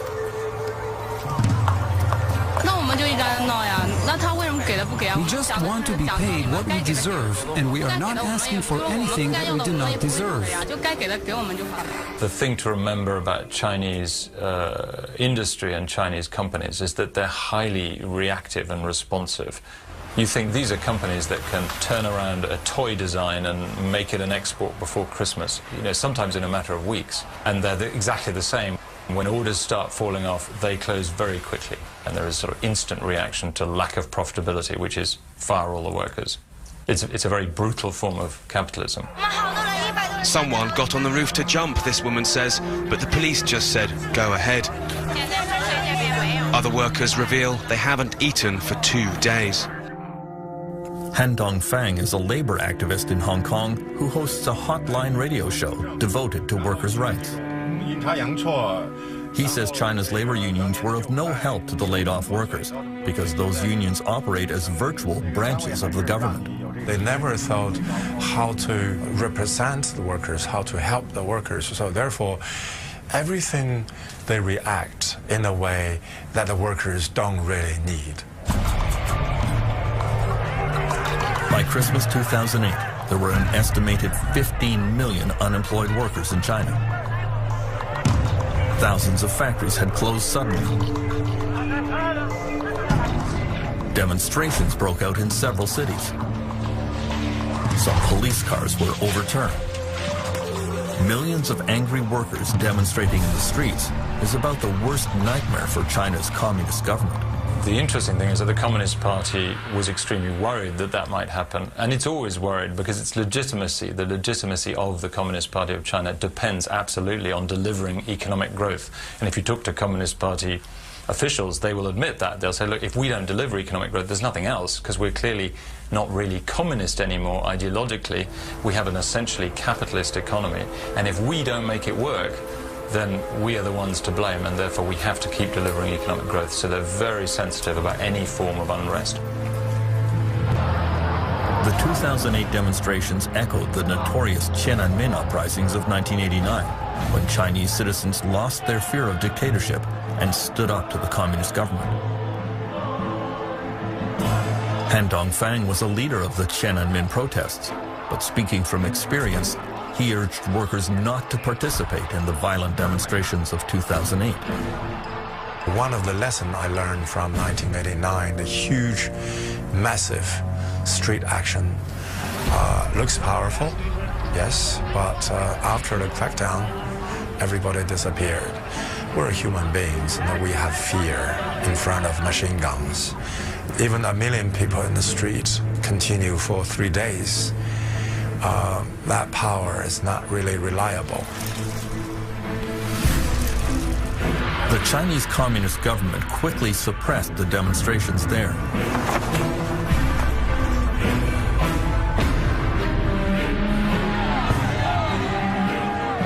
But by the end of 2008, workers around the world joined the global protest against the economic devastation brought on by the financial meltdown.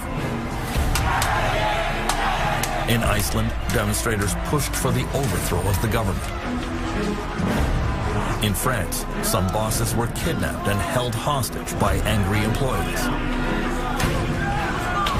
The victims of the crisis were fighting back.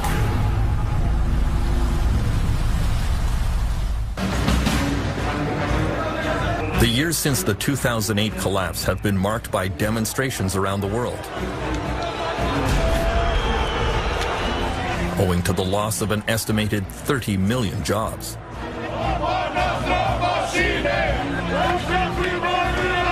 In many places, there were violent street protests, but they were easily weathered by governments and large corporations. In some countries, however, the struggle went much further and left a lasting mark.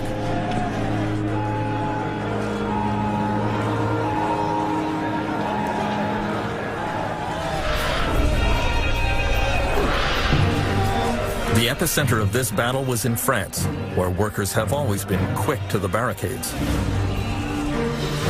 Because of the meltdown, in March 2009, the Continental Tire Company announced that it would be forced to close its factory in the town of Clairvaux, cutting 1,120 jobs.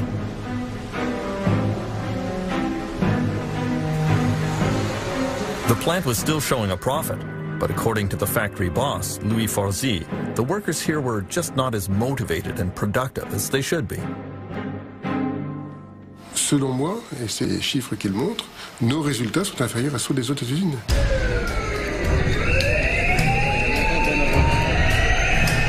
Continental workers labeled Forzy a thief and a liar.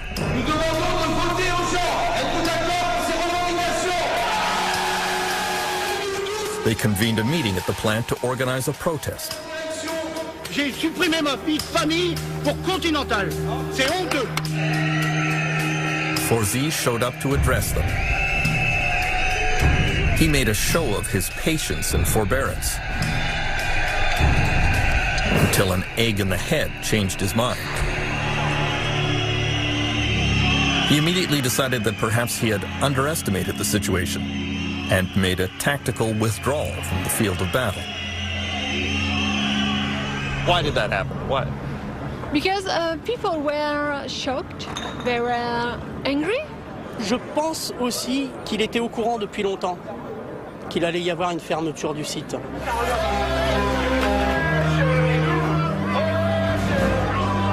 The Continental employees moved on to occupy the town offices. Le bureau du sous-préfet, c'est où? Ouais, vous êtes avec nous, vous êtes avec les Conti, madame, là, quand même. Les gars, on n'est pas venus ici pour rigoler. On n'est plus des moutons, on est des lions. When union leader Xavier Mathieu received news that a judge refused to grant them an injunction to stop the plant closing, he and the workers began trashing the place.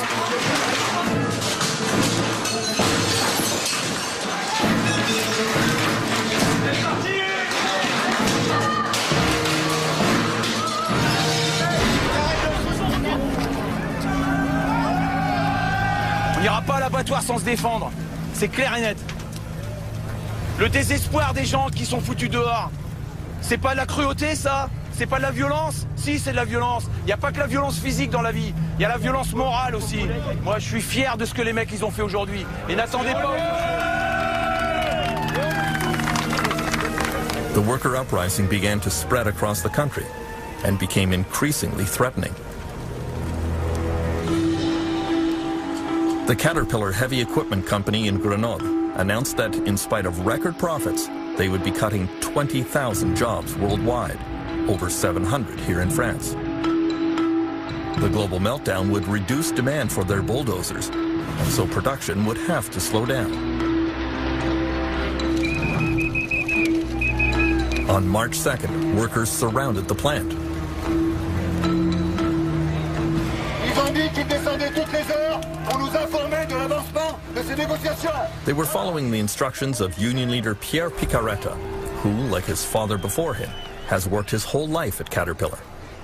On est des humains Et on n'accepte pas, là, tête baissée, cette économie qui nous fait souffrir. Donc on ne pouvait pas accepter comme ça le fait d'annoncer des bénéfices records et de licencier les personnes. Oh, venez les gars, vous faites quoi là? 3 weeks of negotiations led nowhere. Tous ensemble, ouais! Ouais! Tous ensemble, ouais! On veut une solution! Furious workers surrounded the management offices and decided to hold the management team captive.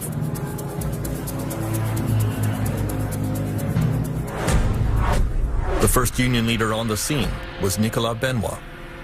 Ce coup-là, les patrons ne sont pas partis, donc on les a obligés à venir à la table des négociations pour discuter.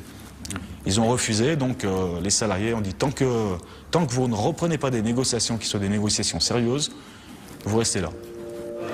Et là, vous êtes séquestré ou pas? Pour l'instant, non. Nicolas Polutnik led the management team that was taken prisoner. At first, he refused any further discussions with the union. Faut pas nous prendre pour des putes. Alors messieurs, vous voulez reprendre les négociations? With the Caterpillar bosses held captive, the situation became increasingly dangerous. The police did not immediately intervene. The union leaders were trying to keep control of the situation. Les gars, on dort ici, hein. The media were then told that the bosses would be staying the night.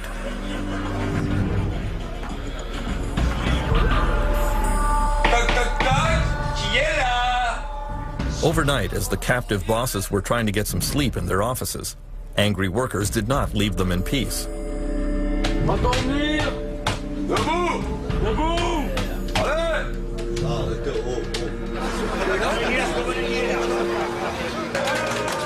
The Caterpillar kidnapping incident made news around the world. It was widely described as boss-napping. In the French Alps, at the U.S. tractor company Caterpillar, where managers were locked in and stripped of their speakerphone, boss-napped all night.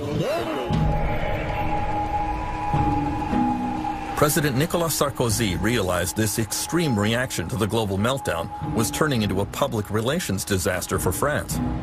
He went on national television to denounce the kidnappers. Qu'est-ce que c'est que ces histoires d'aller séquestrer les gens? On est dans un état de droit. Je ne laisserai pas faire les choses comme ça. Dans un état de droit, la loi, elle doit être respectée. Privately, however, French Finance Minister Christine Lagarde was critical of Caterpillar management. She thought that the situation was exacerbated by the ham-fisted tactics of the American company, a common problem with foreign-owned firms. On a souvent constaté dans des entreprises sous capitaux étrangers que le dialogue n'était pas aussi riche et aussi développé parce que le centre de décision est ailleurs. After an anxious night, Caterpillar management agreed to resume negotiations. In exchange, the union allowed the bosses to leave the plant, although there were some tense moments on the way out.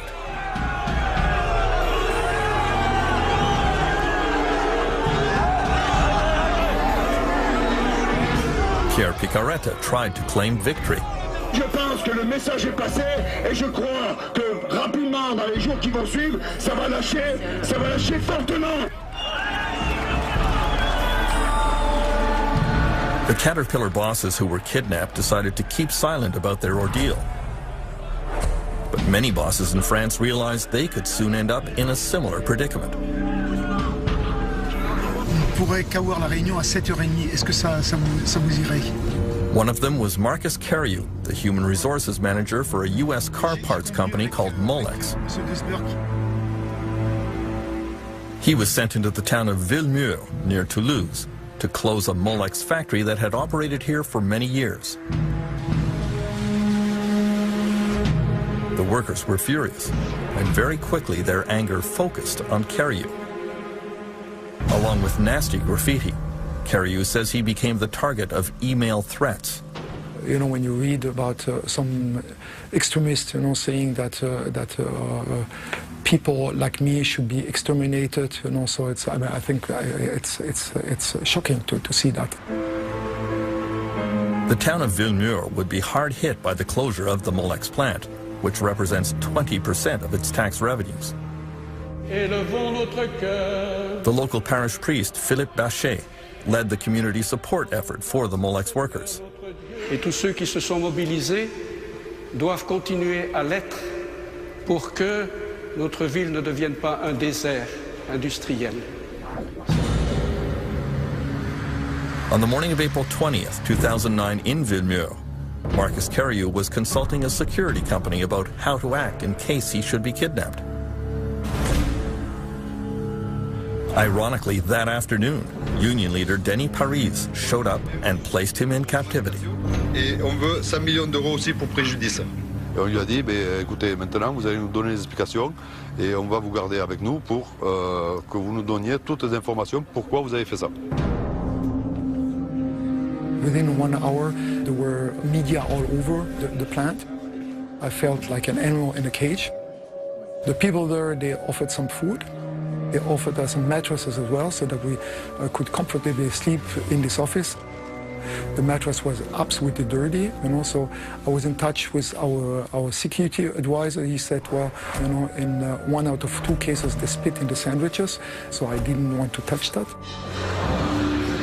After 26 hours, Marcus Carriou and his colleague Colin Colbach were released from captivity. Oui, je suis fatigué, soulagé de partir. Even as they left, they felt threatened. You could see from people shouting and screaming that there was extremely heavy aggression there. My colleague, she came out and she was in tears afterwards because she didn't expect, she had been working quite a couple of years with these people to react like this. In the end, the Molex company paid some extra compensation to the laid-off workers, but did not back down from closing the plant. The rage against Marcus Carriou only increased, to the point that he travels with bodyguards as he conducts final negotiations.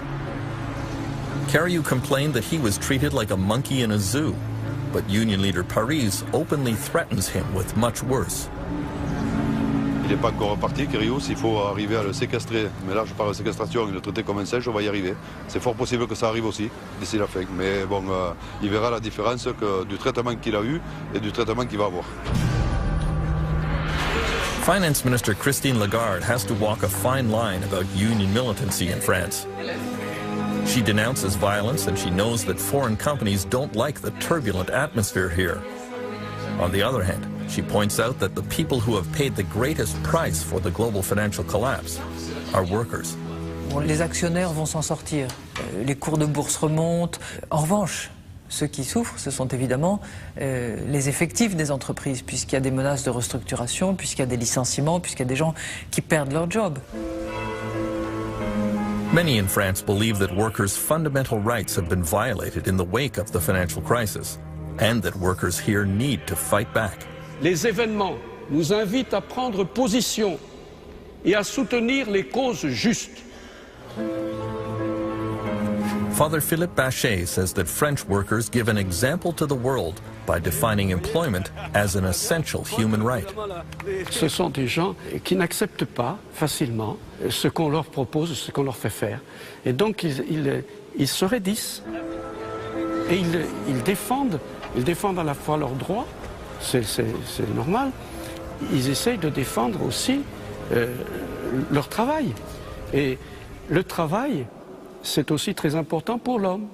L'homme a besoin de travailler.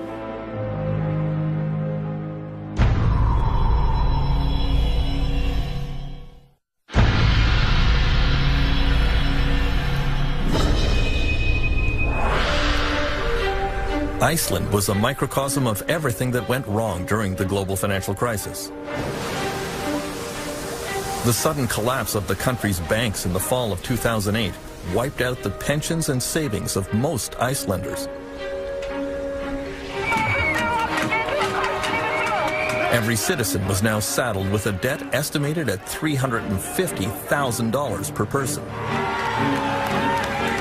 Icelanders were furious at the greed of bankers and government cronyism that contributed to the meltdown. In early 2009, some took to the streets to express their dissatisfaction. First, they surrounded the National Parliament, and protest leaders appealed to the public to come out and support them.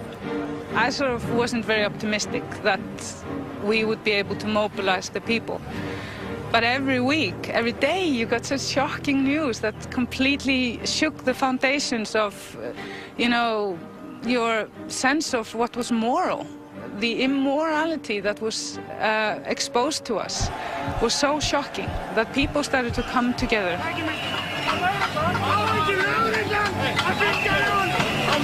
The Reykjavik police moved into position to protect the parliament.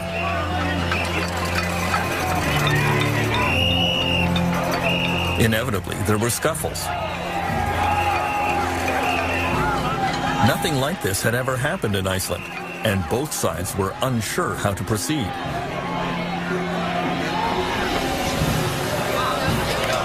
On January 21st, the anger focused on Icelandic Prime Minister Geir Haarde.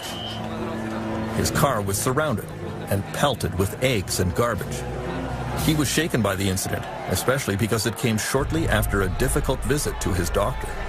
When people were attacking my car, I had gotten the diagnosis the night before that I had cancer. So all of this in my memory is very, very vivid. I can understand why people were angry, particularly those who had lost money, who had lost their jobs. There was a crisis that nobody had really expected, of enormous proportions. Icelandic poet and singer Hordur Torfason was the main protest leader. I said to the people, we are all angry, but use your anger as a positive force. Don't destroy, don't use violence, don't attack people, don't go to the homes of the politicians, because that's private. We can never use anger to destroy.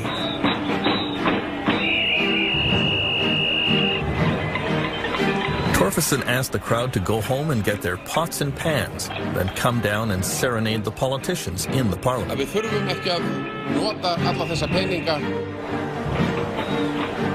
And it was new for Icelanders, ordinary people, to come out and do something sort of illegal, like not obeying police orders and so forth. And in the end, it almost became tribal. There were so many people with pots and pans and homemade drums, and there was this beating and the fires outside the parliament. In a sense, it was sort of the unbearable lightness of being, to be there, to experience this within the nation, and to see the joy and experience the joy when we finally got what we wanted. On January 23rd, Icelandic Prime Minister Geir Haarde addressed his countrymen on national television and announced that he was resigning due to illness. Og velja sér nýjan formann sem leiða mun flokkinn í næstu kosningum. Takk fyrir. His governing coalition fell apart. National elections were called. The new government in Iceland was left to clean up the incredible mess left by the bankers and politicians who preceded them. Og í dag yfirgefur nýfrjálshyggjan Steingrímur Sigfússon became the new finance minister. Obviously, the international crises are hitting a lot of countries, but in Iceland it's probably more painful than almost anywhere else, because things were taking to such extremes in Iceland. This neoliberal privatization experiment that was driven forward by greed and bad practices in business had a terrible ending, and now we are paying the price. And like usually, it's not the people that caused the problem that have to tidy up afterwards. Many Icelanders feel they are living in the ruins of a collapsed society. Every night, Reykjavik police see the symptoms, like an upswing in domestic violence. Here a woman has called for help because her estranged husband has broken into her house and grabbed her baby in a fit of drunken desperation.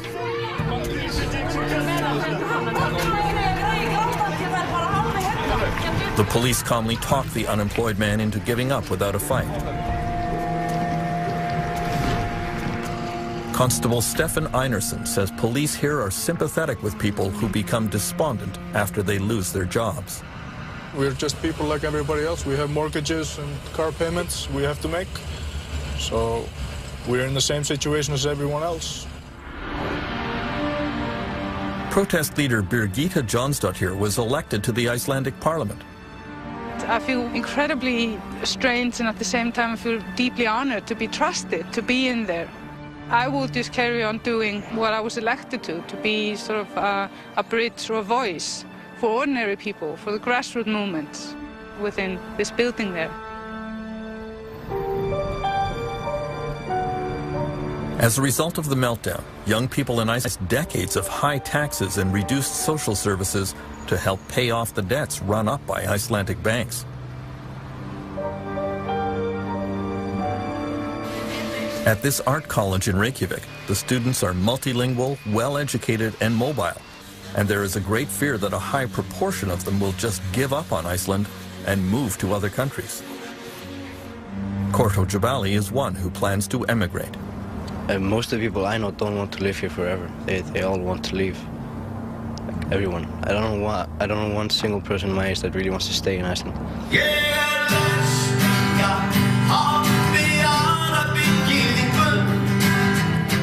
Icelandic protest leader Hordur Torfason has resumed his career as a performer.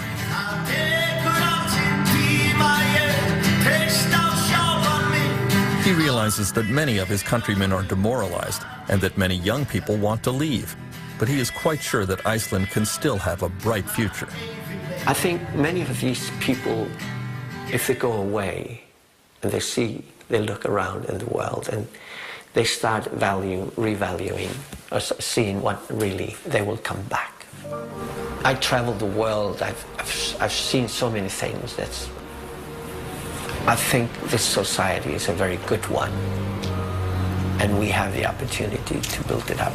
And I see signs of this beginning. People are really standing together and helping each other.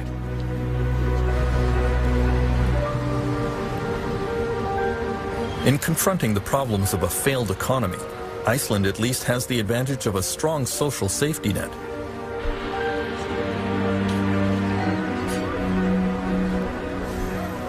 The situation is much more difficult in what is being called the Western world's most surprising failed state, California.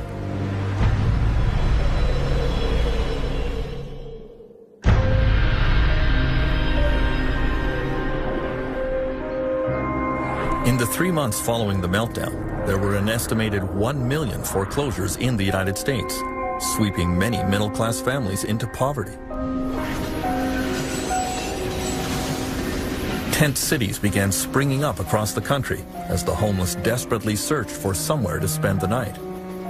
This one suddenly appeared in a field in Sacramento, California, the capital of a state that was long considered America's richest.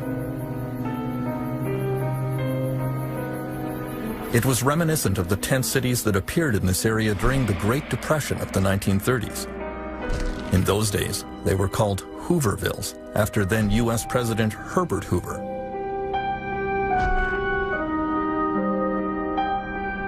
Back then, homeless people camped along the banks of the Sacramento River at the edge of town.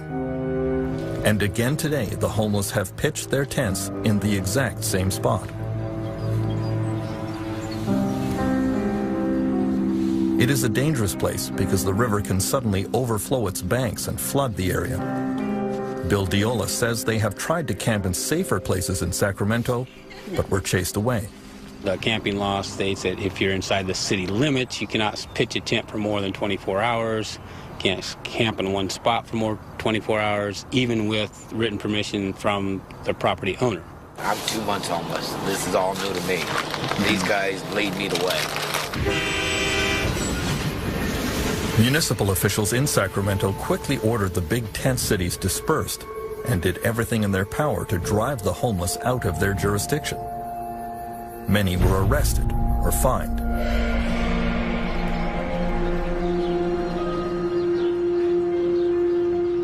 The Harrelson family of Sacramento have been homeless for months.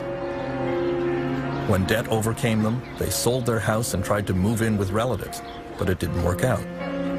They are on bicycles now because they can't afford a car, which is sadly ironic because Francis is a retired auto worker. I worked for General Motors for about 30 years. And I got an early, when they came out with the early retirements, I jumped on it. Thought it was a good deal. Didn't turn out to be. The family has spent some nights camping beside the Sacramento River, which Angelina did not enjoy. I'm a girly girl. I don't like bugs. I don't like dirt. And it gets really cold at night. And then being dark outside and knowing that there's critters around like skunks or raccoons terrifies me.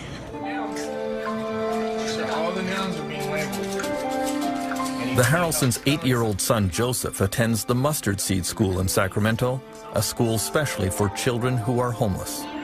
We do recess and we go in and we eat breakfast there and we do a journal and DOL. And after the afternoon we do math or science, just fun stuff to do. After the global financial collapse knocked so many families out of their houses and down below the poverty line, there are now over 1.5 million homeless children in the United States. This school is privately funded by a charity called Loaves and Fishes.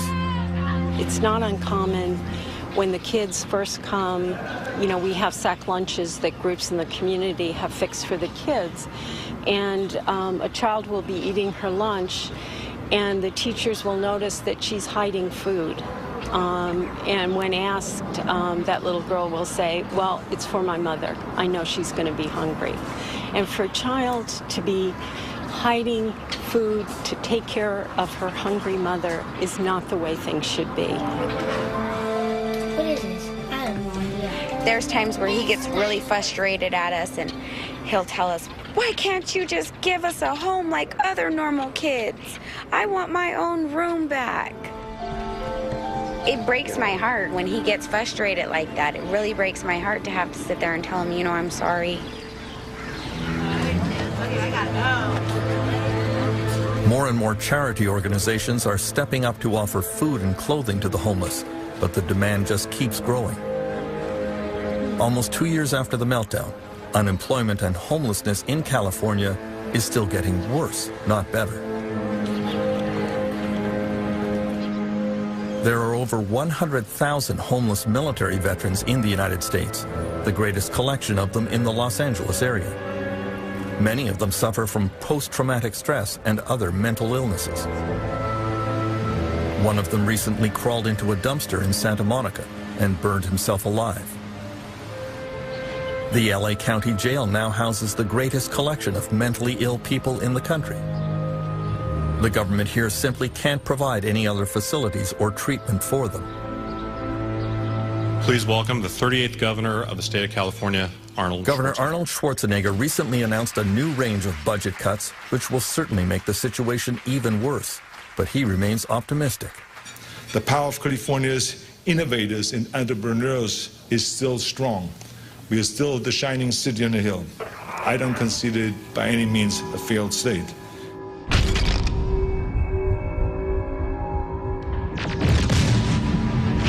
Many of the governor's critics say he's turning California into a wasteland that resembles his famous Terminator movies.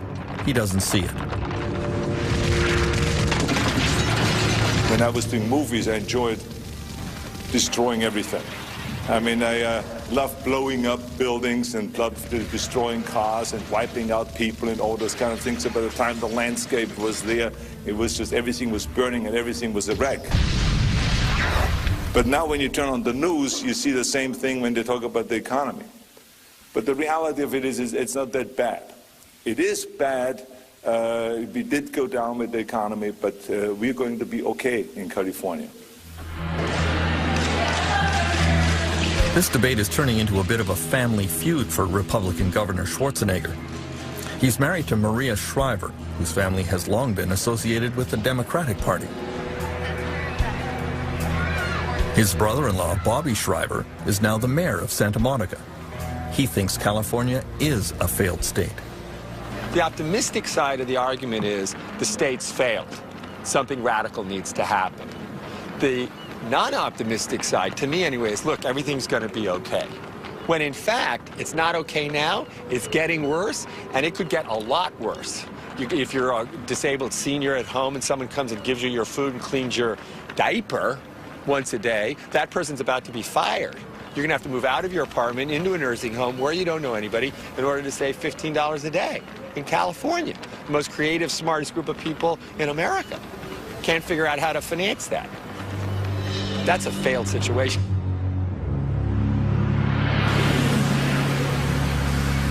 This is absolutely outrageous. Many people believe that Canada was largely spared by the global financial crisis. The people of Windsor, Ontario, don't feel that way.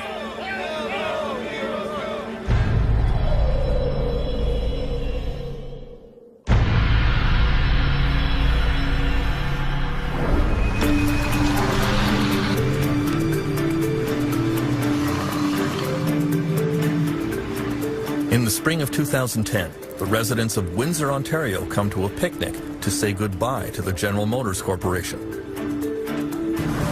It's a bittersweet occasion. The company is bringing its 90-year history in this city to an end with the closure of its last plant here. The last 500 GM workers in Windsor are losing their jobs and joining the list of workers around the world who have been hurt by the meltdown. The auto industry has been among the worst hit.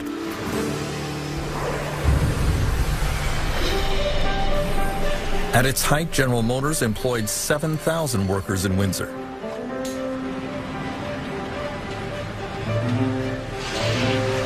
But today, GM says there is just not enough work to keep this transmission plant open. As 49-year-old Ray Simard spends his last days on the assembly line, he has fond memories of the day he walked in the door in 1981. As a child, I visited the plant. As a young boy, I always said, I'm going to work at General Motors. And I got the job, and I was ecstatic. It's a beautiful thing, working for the biggest corporation in the world. Many of these auto workers started young and followed the same path as their fathers and grandfathers. Many assumed they had jobs for life and don't really know how to do anything else. It came as a total shock when GM advised them in May 2008 that this plant would be closing for good. It's a sad day. When I started, people left a job for me so that I could retire. I'm going to retire, and I'm not leaving a job for my children. That's disheartening. It really is. You feel a bit somehow responsible for that? Or? Sure. We all do. We all have to take responsibility for that. At the height of the financial crisis, it looked as if General Motors would not be the only major casualty in the automobile sector.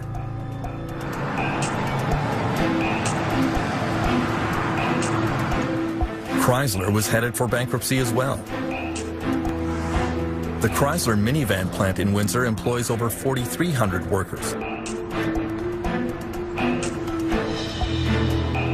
Canadian federal and provincial politicians were summoned to an emergency meeting at Chrysler headquarters in Detroit. Ontario's Minister of Economic Development and Trade was there, Windsor's Sandra Popatello. They sat down with us and started talking about what their condition really was, and it was very frightening to hear. And I guess being from Windsor, being brought up here, most of our lifeblood has been from the automotive sector. I thought I would never see the day that I would hear or get a sense that this could collapse. At the height of the 2008 crisis, executives from the big three U.S. auto companies came to Washington to ask for a massive government bailout. Famously, they all arrived in private corporate jets. There was a wave of revulsion from politicians and workers. Who do you think you are? You're asking for $50 billion and you fly in on a corporate jet? Those are our profits as well. As workers, every worker, I know at our plant they said, you got to be kidding me. The U.S. government came up with the bailout money, and Canada quickly followed suit. Canadian Finance Minister Jim Flaherty is the Member of Parliament for Oshawa, another riding that depends on the automotive sector. discussions have taken place about this. He points out that there were many jobs at stake in Canada beyond those at the big three U.S. car companies. The fundamental challenge was this: were we going to be in the auto business or not? And the big driver, from my point of view, was the fact that we have three of the largest global parts companies in the world in Canada. And that's where most of the technological innovation is. So we lose Chrysler, we lose General Motors, they continue in the United States and Europe and elsewhere, we're going to lose those parts companies too, because they'll have to follow them. This is absolutely outrageous. One group of workers in Windsor decided to fight back against their plant closing. The incident came at the Aradco car parts plant, which manufactured stamped metal components for Chrysler. In March 2009, workers were called on a Monday night and told to stay home. The American-owned plant was shutting down. Aradco workers realized that their management was trying to sell all the equipment and sneak off without paying any kind of settlement to employees, some of whom had worked for decades and were owed $30,000 or $40,000. Not today, motherfucker! Go home! They decided to stop trucks that were arriving to empty out the plant.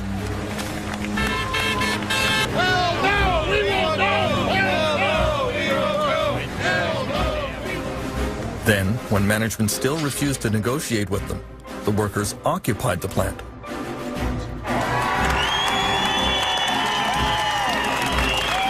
it pathetic when our guys have got to go to this length? We got to stand in a building and take over a building to get our point across. Among the union leaders standing on the roof was Jerry Farnham. Some of the workers here have decided to take over the plant. That's the only thing they have in order to try to get the monies that are owing to them. Sir, they have the right to refuse you entry. Okay, that's what they're doing. The battle moved on to a downtown hotel where Aradco's parent company was trying to hold an auction to sell off the equipment inside the plant. Keep going, all the way around, guys. The workers were able to mobilize to disrupt the proceedings. There were a few tense moments until the police finally intervened. I assure you and I guarantee you that there will be no auction today. That's my promise.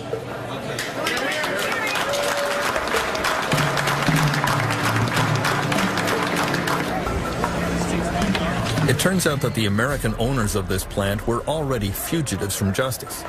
Aradco was operated by a California company called Catalina. The company website, now defunct, shows the name Gregory Willis as chief executive officer. This Michigan document shows that a few weeks before the plant was closed, Catalina's owners took the precaution of officially dissolving the company. The same owners had played the same game in 2006 in France. There as well, the plant was closed, the workers occupied it, but in France the owners were tried and convicted of breaking French law. In Windsor, union leader Jerry Farnham says that Canada has similar laws, but they are not enforced. Our government doesn't have the balls to step up to the plate and go after what's rightfully owed to the workers. And the reality of the day, this part here really pisses me off because of the fact that the government has laws in place, but they're not being enacted on at all. These guys are heroes. In the end, Chrysler stepped in and paid the workers about a quarter of what they were owed, and so the Aradco occupation ended. Unfortunately, only a handful of them have been able to find work in other plants. This is a nice truck, eh? Did you see For that? Ray Samard, forcibly retired from GM at age 49, the future looks a little scary. He realizes that he is unlikely to find a new career that pays anything like the auto industry, but he is ready to make the best of it. I still have young children that I need to put through university, so there will be a change in my work employment. I'm not sure exactly what door is going to open for me yet. I'm still, my dad was a carpenter, and I may have to pick up my tool belt again. That's a possibility. The most devastating effects of the financial collapse are being felt in the countries that flew the highest during the global real estate boom. In Spain and in Dubai.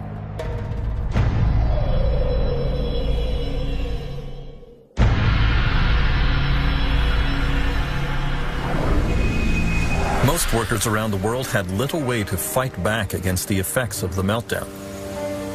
During the boom years, Spain was called the miracle of Europe. No more. At 6 a.m. every morning at the Plaza Elliptica in Madrid, immigrant workers from many countries line up and hope to be picked for a day's work by small contractors who drive by. With unemployment at 20%, they were the first to lose their jobs. The Spanish government recently offered to pay immigrants to go back to where they are from. Few took up the offer. Suleiman from Mali says he will hold on here in hopes that things will improve. But he sees no evidence that will happen.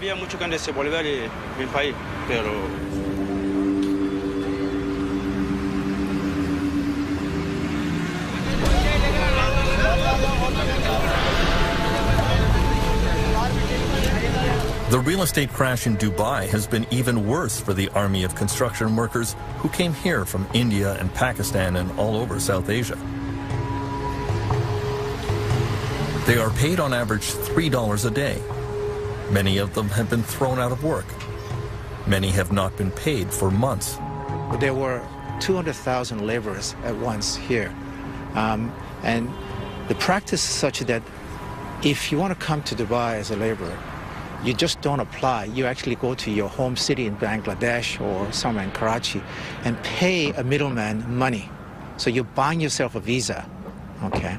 And while you're working, you're actually paying back maybe your prepaid visa rights through the first year. So imagine if those guys didn't get paid for 2 or 3 months.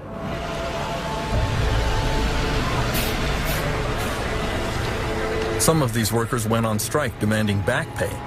Dubai authorities started rounding up unemployed workers and forcibly expelling them from the country.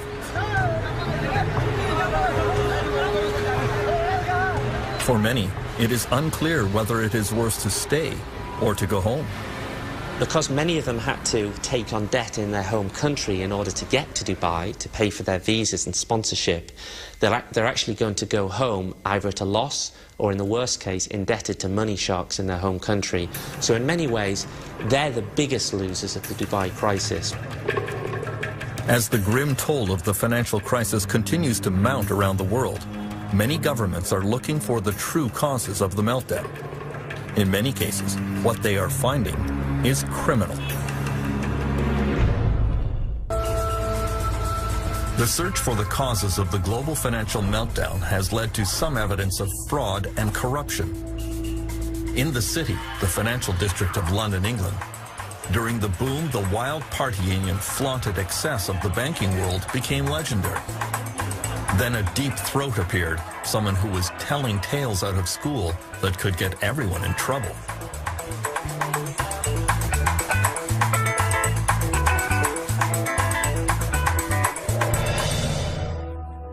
City Boy was an anonymous column that appeared in a small local newspaper and soon attracted a wide following. Eventually, City Boy was revealed to be the 35-year-old extremely successful investment banker, Geraint Anderson. I would focus on false rumors, I'd focus on drugs and strip joints, sexism, racism. I would tend to focus on the less salubrious sides of the city because I wanted people to, well, I suppose those are the things that were causing me stress and grief and making me feel rather dubious about my job, and so I wanted to just really go into the confessional and tell everyone about it. City Boy's revelations included what he saw as widespread immoral and even criminal behavior in London's financial world. He says traders would regularly conspire to circulate false rumors about a company in order to drive its stock price up or down, depending on the bets they had placed. He says that every day traders were feeding each other inside information that would allow them to illegally profit from deals. And that mentality was all pervasive. Insider trading, the spreading of false rumors, was becoming more and more prevalent. It was basically genuinely a Wild West casino. It was a get-rich-quick. the good times are going to stop rolling at any minute. We've got to make our money. And I found it quite disgusting in a way. I had a very religious background. My grandparents were missionaries. My father was a Labour MP. I was a hippie. What the hell was I doing in this world?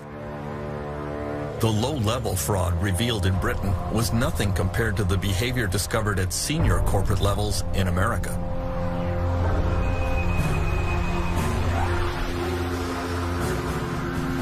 U.S. investigators, however, discovered that criminal behavior is hard to prove when it involves some of the most powerful people on Wall Street. The first two U.S. executives charged with fraud were Ralph Cioffi and Matthew Tannen, who ran a giant hedge fund and America's fifth largest investment bank, Bear Stearns. They were among the top golden boys on Wall Street, but the failure of their investment fund in 2007 eventually led to the collapse of the bank. Investors lost billions. Investigators discovered that in March 2007, the two realized that their fund was melting down. Cioffi emailed Tannen, "The worry for me is that the subprime losses will be far worse than anything people have modeled." Meanwhile, Tannen bragged that he was still finding suckers to invest in a fund he knew was failing. Believe it or not, I've been able to convince people to add more money. They reminded me of the emails that we saw during the tech stock bubble, where the analyst would go out and shill for some stock and then in an email tell his colleagues this is crap. I think it's appalling that people who are making that much money and who purport to be smarter than everybody else basically turn out to be nothing more than devious snake oil salesmen. At their trial, Cioffi and Tannen hired a parade of high-powered expert witnesses to testify that their actions were not illegal. Just one of those experts, R. Glenn Hubbard, a former economic advisor to George W. Bush, was paid $100,000 for his testimony. Mr. Cioffi's not going to make any further comments. The two were found not guilty, although they now face a raft of civil charges from the Securities and Exchange Commission. The case was seen as a shocking demonstration of the power of Wall Street money. If we have a Wall Street bank that can afford very, very clever litigators that have an awful lot of firepower behind them, they can overwhelm the Securities and Exchange Commission. They can overwhelm other government agencies. They probably will. But that doesn't mean that they were playing the game straight. That doesn't mean that they were following the intention of the law. In recent months, a lot of investigators in the United States have focused on the richest investment bank, Goldman Sachs. The meeting of the Financial Crisis Inquiry Commission will come to order. In the hearings of the Congressional Commission examining the meltdown, Chairman Phil Angelides went after Goldman CEO Lloyd Blankfein for betting against his own customers in the market for complicated financial products. Do you believe that was a proper legal, ethical practice? The short answer is, this is the practice of a market maker, and I would like to explain this.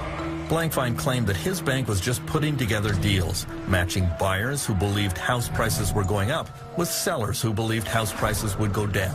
He argued it was completely normal for Goldman to take one side of that bet, or lend money to the buyer or the seller. We provide the necessary liquidity as market makers to help ensure that buyers and sellers can complete their transactions and securities markets can function efficiently. Goldman Sachs was not merely matching buyers to sellers. They were actively creating products for sale into the marketplace with the Goldman Sachs imprimatur behind it. And I believe that carries with it responsibility. Lloyd Blankfein denied that responsibility. He said betting against his own clients was okay because all parties knew what they were getting into. I'm just going to be blunt with you. It sounds to me a little bit like selling a car with faulty brakes and then buying an insurance policy on the buyer of those cars. Every I'm talking about betting against of an asset here is an institution, probably professional-only investors dedicated, in most cases, to this business. Representing pension funds who have the life savings of police officers, These teachers. are the professional investors who want this exposure. But that was immediately contradicted by evidence unwittingly provided by a young Goldman trader named Fabrice Tour. A U.S. Senate committee discovered emails in which Mr. Tour had bragged that he was selling to unsophisticated investors, or as he called them, widows and orphans that I ran into at the airport. Goldman Sachs has claimed that it had no idea that the U.S. housing market was destined to collapse. But way back in January 2007, Fab Tour wrote, "The whole building is about to collapse any time now. Only potential survivor, the fabulous Fab, standing in the middle of these complex, highly leveraged, exotic trades he created." Fabrice Tour and Goldman Sachs were charged with fraud by the U.S. Securities and Exchange Commission. I deny categorically the SEC's allegations, and I will defend myself in court against this false claim. Got it? 105? Yes, Mr. Chairman. Senate Investigations Committee Chairman Carl Levin went after Tour's superiors at Goldman Sachs, reading other emails which indicated they knew they were selling faulty products to their own clients. June 22 is the date of this email. Boy, that Timberwolf was one shitty deal. How much of that shitty deal did you sell to your clients after June 22, 2007? Mr. Chairman, I don't know the answer to that, but the price would have reflected levels that they wanted to invest in. Oh, of course, but they don't know it's a... You didn't tell them you thought it was a shitty deal? Well, I didn't say that. Come on, Mr. Sparks. Well, Mr. Chairman... Should Goldman Sachs be trying to sell... And by the way, it sold it, a lot of it, after that date. Should Goldman Sachs be trying to sell a shitty deal? Well... Can you answer Again, that one? Can you answer that one, yes or no? I mean, we expect, I think, when we go into the hardware store or when we go into the toy store for our children, that when we buy products, that they're good products and that the people selling them stand behind them. It's really the nature of responsibility in a society and an economy.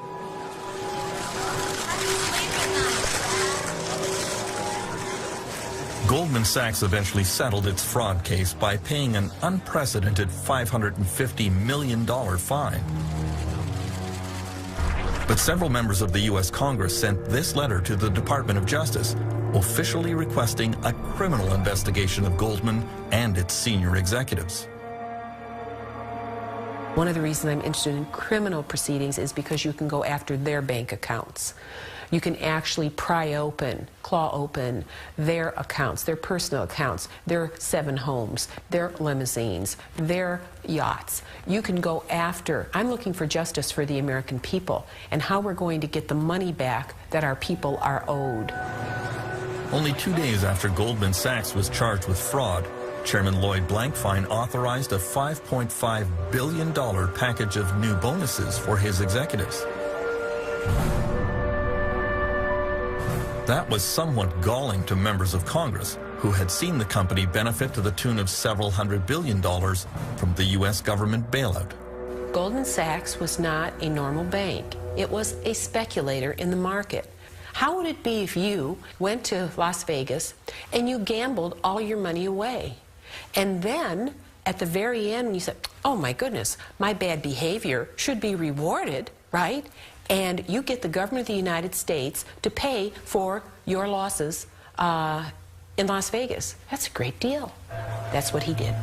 And they not only took their losses and gave them to someone else, they paid themselves bonuses for doing it.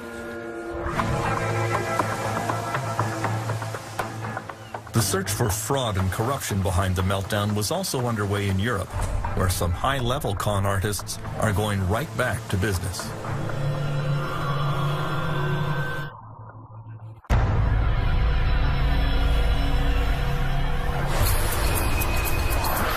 In the boom years, Spain was widely referred to as the miracle of Europe. There were more houses built here than France, Germany, and several other European countries combined. But now we know there was a great deal of greed and corruption beneath the surface. Among the brightest stars of the real estate boom here was Francisco Hernando, a true Spanish success story. He lived a flamboyant lifestyle, surrounded by his motorcycle racing team, his corporate jets, and his private yacht. Not just any yacht, but a 236 feet long, costing $80 million, the biggest, most expensive yacht in Spain.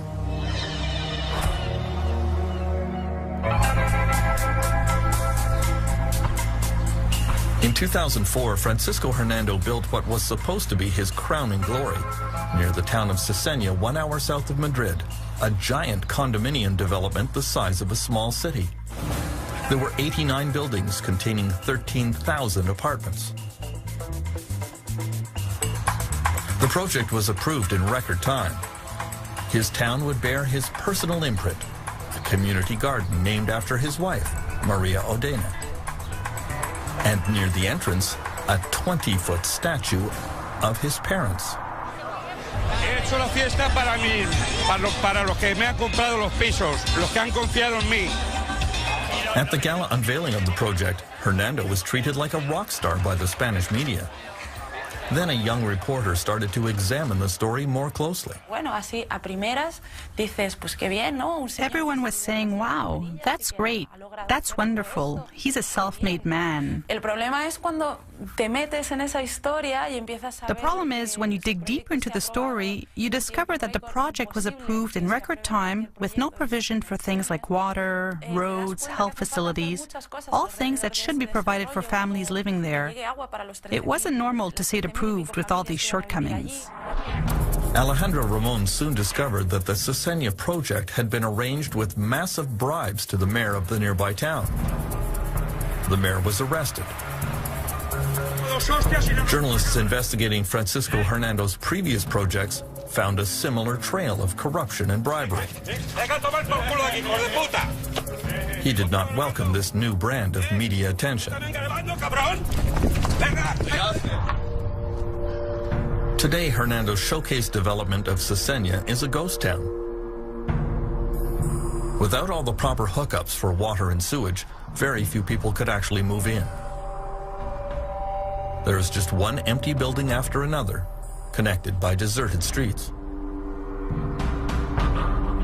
Because of the meltdown, the market for condominiums has collapsed. Francisco Hernando has evaded prosecution because Spanish police have not yet been able to prove that he was the source of all the bribes. In a fit of pique, he announced that he's taking his business out of Spain and moving to Equatorial Guinea, where he is already involved in another scandal. We've seen this guy do the same thing over and over now in different countries. I don't know if this guy knows how to do it any other way. Maybe that's just how he does things. Over the last 2 years, criminal investigations in Spain have resulted in dozens of arrests. In the city of Marbella, almost the entire town council stands accused of accepting bribes from real estate developers.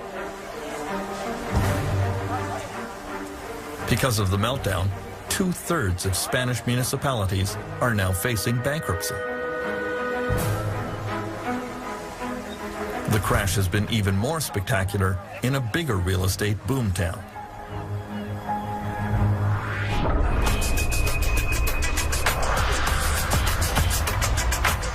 In the years before the meltdown, Dubai had the biggest real estate bonanza in the world. Then the market here tumbled, losing 50% of its value, leaving Dubai virtually insolvent. You would think that would upset Dubai's supreme leader, Sheikh Mohammed bin Rashid Al Maktoum, but apparently not. In January 2010, Sheikh Mohammed threw this massive party to mark the opening of the world's tallest building, the Burj Khalifa.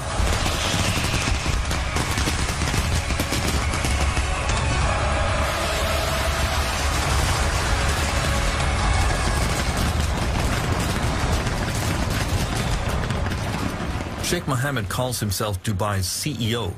He always claimed that he ran his government according to strict business principles, but now many are quietly questioning his judgment and his leadership. Well, I think when you portray yourself as the CEO of Dubai Inc., if a company goes bust and disgraces itself and leaves a lot of people indebted, normally, in order any restructuring, the CEO has to be replaced. The problem in a traditional monarchy or an autocracy in this case is that the CEO remains. Government and business officials in Dubai have followed the Sheikh's lead. At the top of the Burj Tower on the day it opened, I'm excited that all of you are the first group of people to actually come to the Burj at the top. Dubai's leading developer tried to portray the Dubai real estate crash as a good thing. Maybe values are changing, and that's good because the city at one point got to be too expensive. So I think that's good for the customers and that's good for the city. Moving through Dubai, you encounter a lot of evidence that things are not quite as rosy as the leadership pretends. This brand new $8 billion transit system was built by Japanese companies, but now the Dubai government can't pay for it. The Japanese are being offered a few cents on the dollar over a period of many years.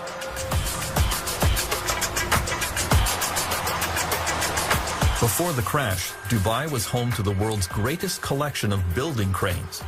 But now the construction sites have ground to a virtual halt.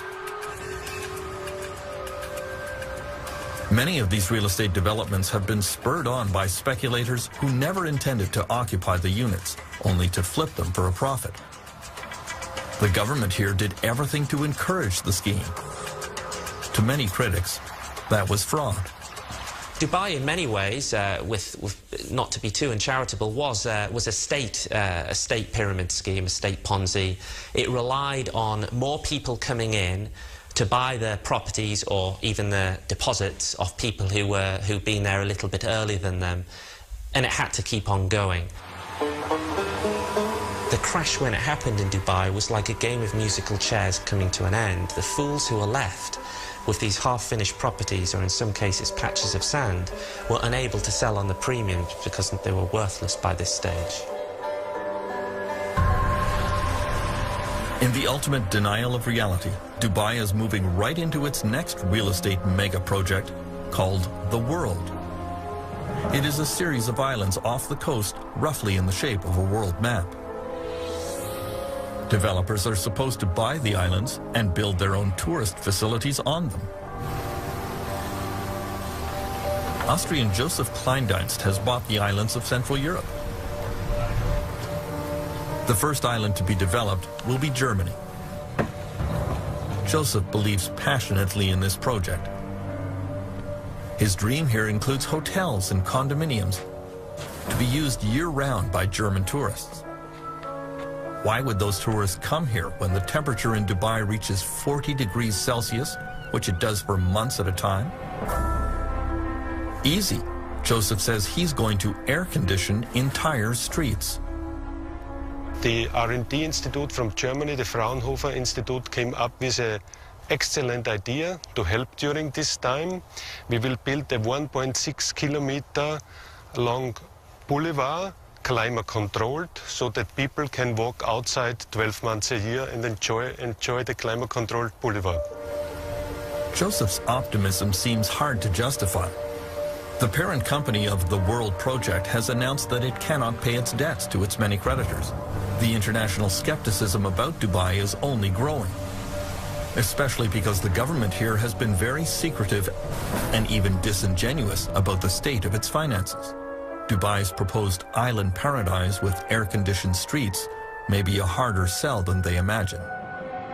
I believe there were even plans to have refrigerated beaches in Dubai at one point, and I'm not sure in the post-credit crunch world that the smart money will be going to Dubai in quite that way anymore. Transparency, due diligence and sustainability will be the watchwords of the next decade, and Dubai fails on all counts. I wouldn't feel particularly confident if I'd invested dozens of millions of dollars in purchasing these patches of sand.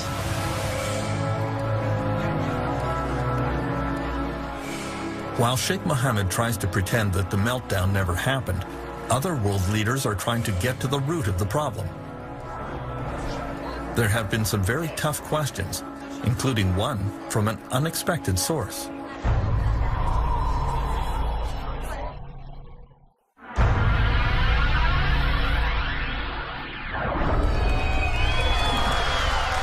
Queen Elizabeth has lived through the Great Depression, World War, and numerous financial collapses, but she found the 2008 meltdown especially troubling. A few weeks after the crash, she decided to make her first ever visit to the London School of Economics. For a few minutes, she made polite conversation with her hosts and then surprised them with a tough question about the financial crisis. If they were all so smart, why did nobody notice it coming? The staff at the LSE were somewhat flummoxed by the question and eventually wrote to the Queen that it was a failure of imagination. Martin Wolf of the Financial Times of London, considered one of the foremost economic minds in Britain, has a more intriguing answer. You will never foresee these things because the system is ultimately just too complicated for anybody really to understand. The economy is an extremely complex, adaptive system. In fact, I think it is the most complex system we know. It has the complexity of billions of people engaged, producing billions of products over time and space. And they are people, and because they're people, they are subject to all the emotions of human beings, both euphoria and panic and all the rest of it, collectively and individually. Such a system will generate very complicated phenomena, and it will often be very, very difficult to interpret them. The United States government is also searching for what went wrong. There is general agreement that it was a major failure of the U.S. regulatory system, starting with the SEC, the Securities and Exchange Commission. The SEC was asleep at the switch. The Federal Deposit Insurance Corporation, for much of the time, was asleep at the switch. The Treasury, for much of the time, was asleep at the switch. But the drowsiness was all induced by this very, very powerful opiate called market fundamentalism. The idea that markets were basically perfect. They could do no wrong, that investors were smart, that smart investors would make all the inquiries they needed to make, that information was relatively and easily available to everyone, that therefore there could not be any problem. In Britain, the government regulator is the Financial Services Authority, which didn't do much better. They seemed easily foiled by legions of avaricious young smart alecks. Basically, the attitude to politicians and regulators is hands off, we'll do our own thing, and of course what we're trying to say there is let us abuse a system that is open to abuse so we can make vast amounts of money, and please don't hassle us. The interesting thing is that when the good times are rolling, we say, hands off, don't regulate us, stop having any involvement with us. And then as soon as we get in trouble, we come cap in hand and saying, actually, can you sort us out? So it's a heads I win, tails you lose, or as many people in Britain have said, we privatise the profits of the banks to a select few, idiots like me, and we nationalise the losses to everyone, the idiots out there, the civilians. French Finance Minister Christine Lagarde is playing a key role in the search for effective new financial regulations. You hear privately from businessmen a lot. Governments can pass any regulation they want. We will always be able to outsmart governments and politicians in particular. Thieves and cops. Oui, c'est ça, c'est le gendarme et le voleur. C'est dans la nature humaine que d'essayer de contourner les obstacles. Quand on est un petit enfant et qu'on vous donne un interdit, vous essayez de voir comment vous pouvez passer à travers. Là, c'est la même chose. Le gouvernement fixe des règles et le monde des affaires se dit, bon, voilà les règles, voilà, il faudrait que je paye beaucoup de conseillers, de fiscalistes, d'avocats, de management en consultant, etc. Pour contourner les obstacles. Il faut constamment être en outsmarting each other. Donc il faut constamment anticiper la manière dont l'autre va essayer de contourner la règle pour améliorer la règle. Donc on est en travail permanent. In the United States, the quest for new financial regulations has been swayed by the deep pockets of Wall Street bankers. This is There was real anger at the banks after the meltdown and widespread demand to hold Wall Street accountable. We know the financial industry is spending $1.4 million a day right here on K Street to kill legislation up on Capitol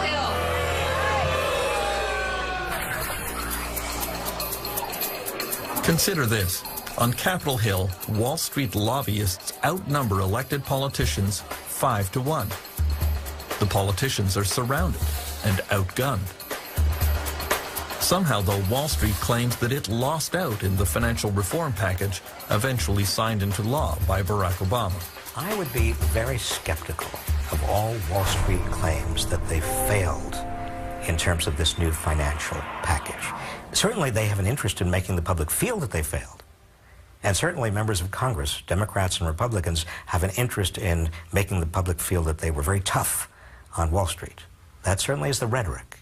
But look carefully under the surface. Look at these 1,500 pages. Look at how many loopholes are still there. Wall Street came out exceedingly well. They lost the rhetorical contest. They won the regulatory contest. The search for new international financial regulation is proving equally difficult. It is being led by Dominique Strauss-Kahn at the International Monetary Fund. He was a longtime French finance minister and is considered a leading candidate to be the next president of France. The crisis also shows that some very risky behavior in the financial sector may put at risk the whole system. And of course, it's in the nature of the banking system to take risks. That's why we have a banking system, that's fine. But there's a limit to the kind of risk that you may take, and if you make a profit, it's an individual profit, and if you have a losses, it's a collective loss. So putting in place different kind of regulation that avoid or that limit this appetite for risk is also part of what has to be done. And if we don't do anything of this, then of course it means that we didn't learn anything from the crisis, and I can't imagine it will be the right attitude. The failure to agree on new international financial rules will allow big banks to play one country off another to see where they can find the most lax regulation. Many believe the competition between New York and London to be the financial capital of the world was a major contributing factor to the 2008 meltdown. Now, the real problem that we face going ahead is that this same kind of pressure, where is going to be the financial capital of the world, is going to come back once the crisis, memories of the crisis have faded. Certainly Frankfurt and Paris are going to be back into the race, but so are Tokyo, so is Singapore, and so is Shanghai, and so is Hong Kong. And what I think may well happen at some point is if Shanghai and Hong Kong combine, then you are really going to see a race to where's going to be the financial capital. And unless we have some kind of global oversight, it is going to be regulatory arbitrage. It is going to be a race to the bottom. Most of the G20 countries. Dominique Strauss-Kahn believes that a repeat of the 2008 global financial collapse is inevitable. I won't say it can happen again. It will happen again. When? I don't know, 2 years, 5 years, 10 years, 20 years.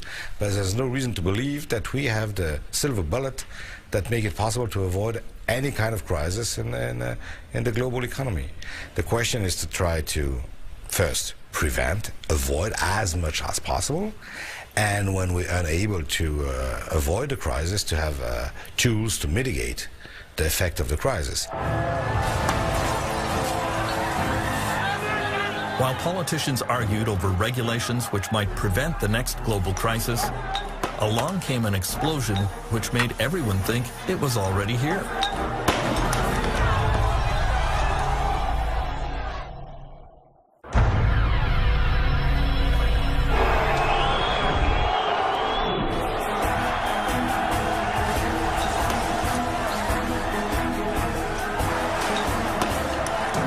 In the spring of 2010, it looked as if the next global financial crisis was already starting.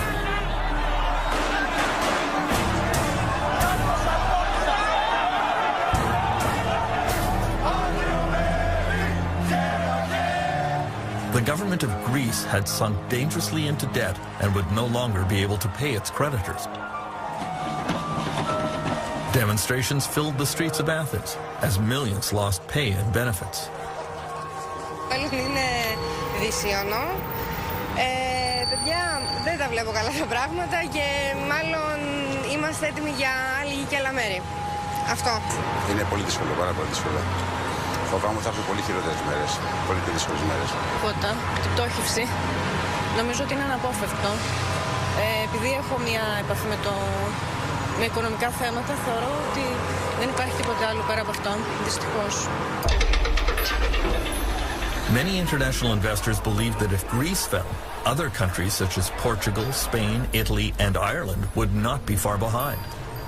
All those countries found it very hard to borrow money. Why should I lend any money to you unless I trust that you're going to pay me back?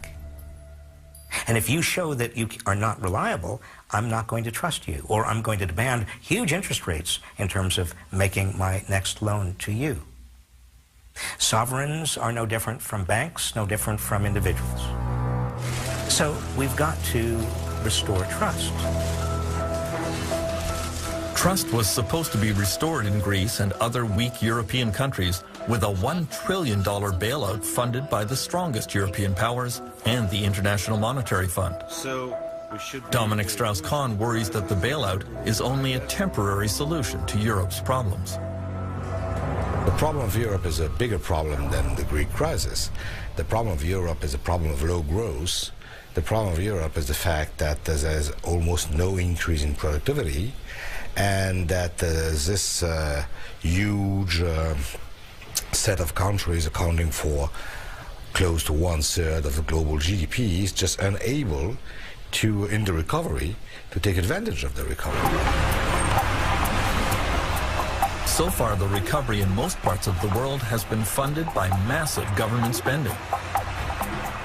This was the way to quickly create jobs in everything from construction to engineering, and thus alleviate the unemployment crisis. Now, a lot of people would say you're just putting off the pain for a later date, and indeed we are. What we're doing is those governments are taking on debt to do that, and it's our children and grandchildren who presumably will eventually have to repay that debt in order to finance our little rescue today, which might not work and might only put a day of reckoning off for another couple of years. For some leaders, such as Nicolas Sarkozy of France, the global financial crisis has been a profound shock that radically transformed their view of the world. Sarkozy has always been seen as a right-wing free enterpriser, very much pro-capitalist and pro-American. Then France was rocked by plant closures and labor upheavals. Some workers even kidnapped their bosses and turned to other forms of violence. Il nous faut trouver. In September 2008, Sarkozy gave a speech that astonished his audience. Le laisser-faire, c'est fini. Le marché tout-puissant qui a toujours raison, c'est fini. Je vous l'ai dit, je crois qu'on a tous changé au travers de cette crise. Et en même temps que la bulle immobilière et que la bulle financière s'est dégonflée, ça nous a tous permis de faire un peu un examen de conscience de la création de valeur, de la répartition des ressources, de l'allocation des richesses, de la stratégie des pays les uns à l'égard des autres, de la mesure du bien-être. Je crois que sur tous ces points-là, nous avons tous évolué, le président de la République aussi. Ce sont des principes simples sur lesquels je ne céderai pas. President Sarkozy has asked some of the world's leading economists to come up with new ways of measuring growth and prosperity, to give greater consideration to the environment and quality of life. He wants a rethinking of capitalism. What gets measured gets done. Si vous n'êtes pas capable de mesurer quelque chose, vous ne faites rien, vous n'améliorez rien, puisque vous ne savez pas par rapport à quoi vous vous basez.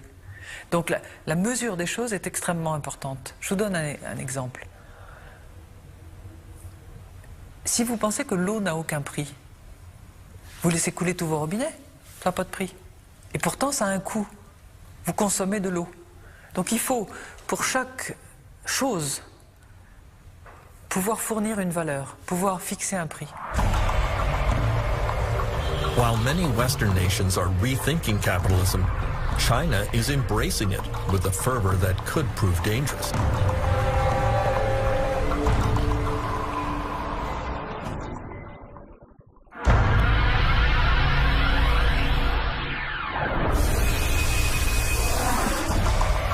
The Chinese economy has been surging ahead in the last few years, and many economists seem to believe that China can become a kind of engine that pulls the world out of recession.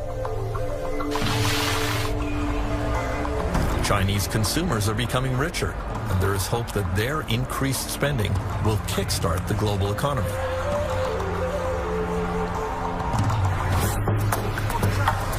On the other hand, there is widespread concern that the next real estate bubble that will lead to the next global meltdown is already inflating here.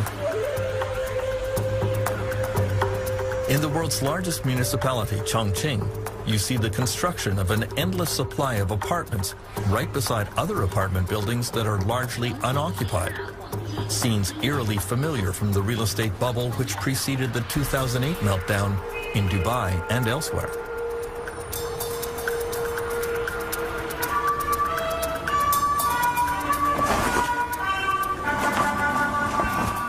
The Chinese Communist Party, however, tends to conceal any unpleasant facts about the economy here.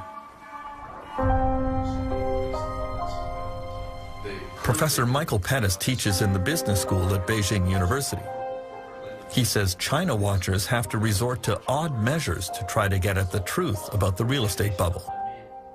A friend of mine in Shanghai came up with a very interesting indirect way of measuring inventory in Shanghai. You know, a couple months ago we had an eclipse of the sun at 10 o'clock in the morning in China time, and it was a total eclipse in Shanghai. So his reasoning was at 10 o'clock in the morning you're supposed to be at work, so all the office lights should be on. And he just rode around the city checking out the office lights. And he said that it's not a very scientific measure, but it led him to feel that there was an awful lot of empty office space. Now there has been a more scientific study in which electricity consumption was closely measured in new office buildings and condominiums. The study confirms an enormous glut of unused office space and estimates that there are 65 million empty apartments in China, all evidence of a very dangerous real estate bubble. In the next few years, China and India are expected to take over some of the top spots among the world's leading economies, which only increases the worry about financial meltdowns starting there. If we're affected by a slowdown in the United States, if we're affected by a slowdown in Europe, what's going to happen when the two economies, 2.5 billion people, China and India, when there's a slowdown there? What's going to happen when a hedge fund fails in India? What's going to happen when there's a mortgage meltdown in China? The effect on the rest of us is going to be enormous. And the time to deal with those kinds of issues is now, before, in fact, it happens. Because if we don't ensure that Chinese banks are transparent, if we don't ensure that the Indian financial industry has a set of regulations that at least live to a minimal world standard, then we're going to be in a mess that's going to make today look like a picnic.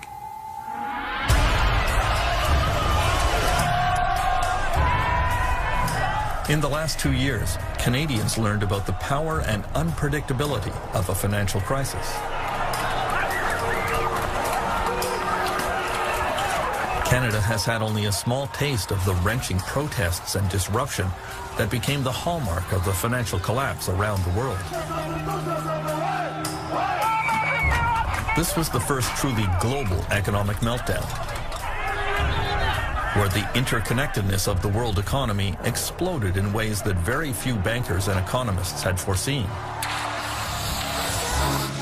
And very few politicians knew how to deal with.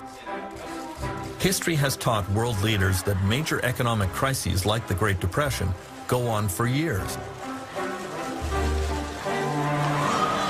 Just when you think it's over, along comes another relapse. Even though the causes of the 2008 meltdown are now clear, there is no magic formula to stop it from happening again. The world has to start planning for the next crisis, even as we recognize that this one is not over yet.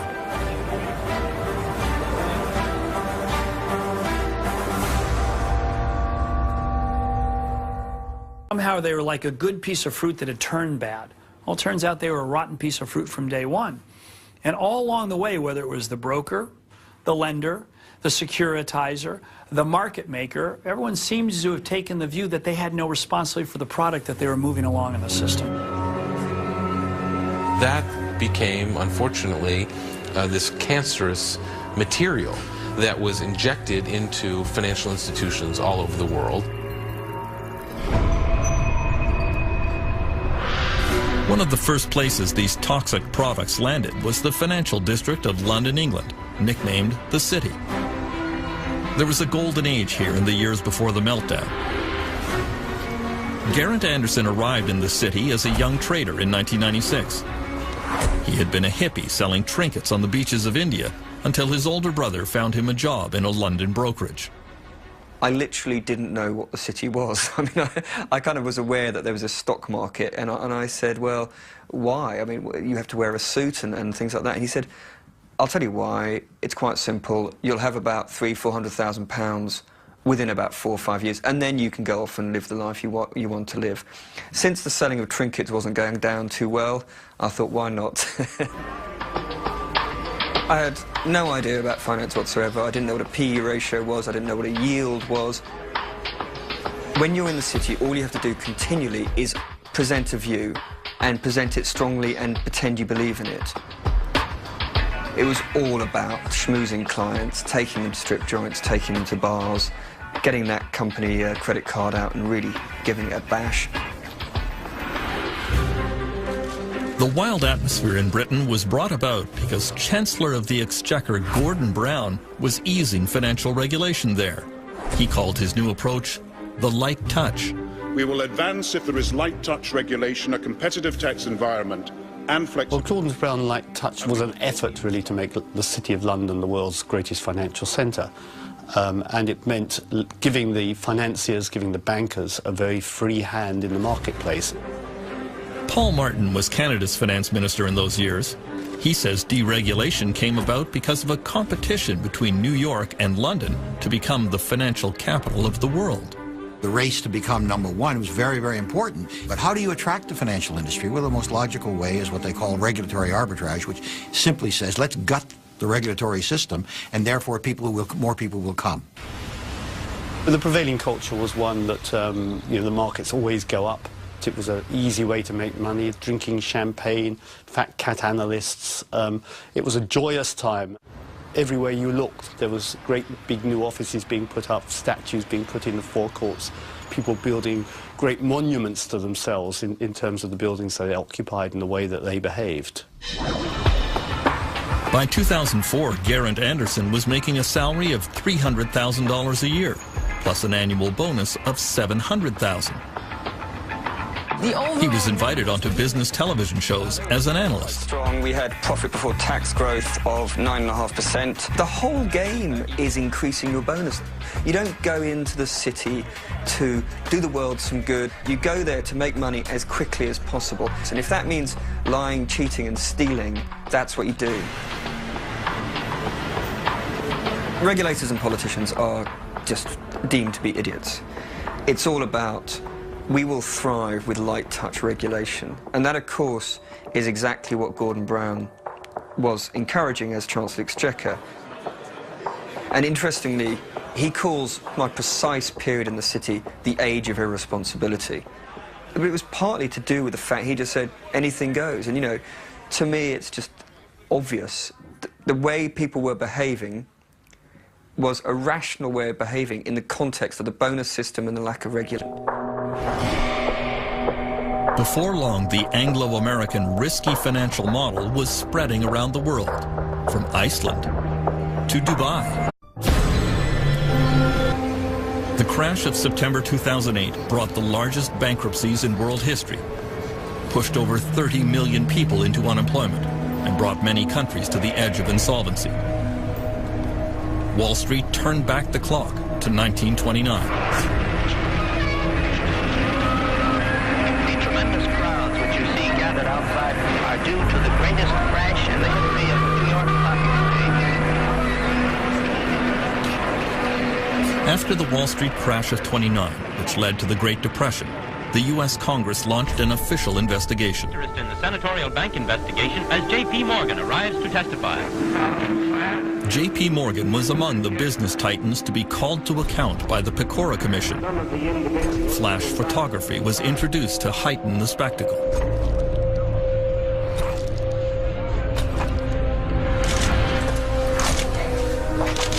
In 2010, the same model is followed for a new investigation of a new financial collapse.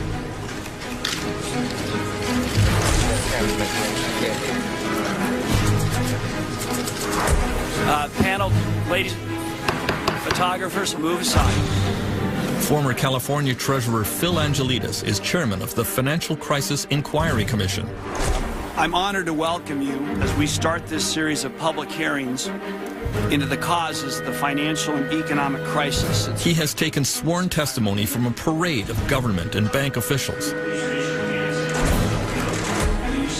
trying to get to the bottom of what really caused the 2008 meltdown. The consequences of this financial crisis have been grim also. 27 million Americans who are either out of work, can't find full-time work, or have stopped looking for work. Millions who have lost their homes, and millions more who are in the foreclosure process. Trillions of dollars of wealth loss. I think one of our jobs is to try to rationally explain to people what the heck happened. People want to know. How did it all go so wrong? The key trigger of the 2008 financial meltdown was easy lending in the U.S. housing market. In an era of very low interest rates and reduced bank regulation, there was an astonishing building boom across the United States. In California, banks decided that virtually anyone could qualify for a home loan. Jim Kling has been a real estate agent in San Diego for over 20 years.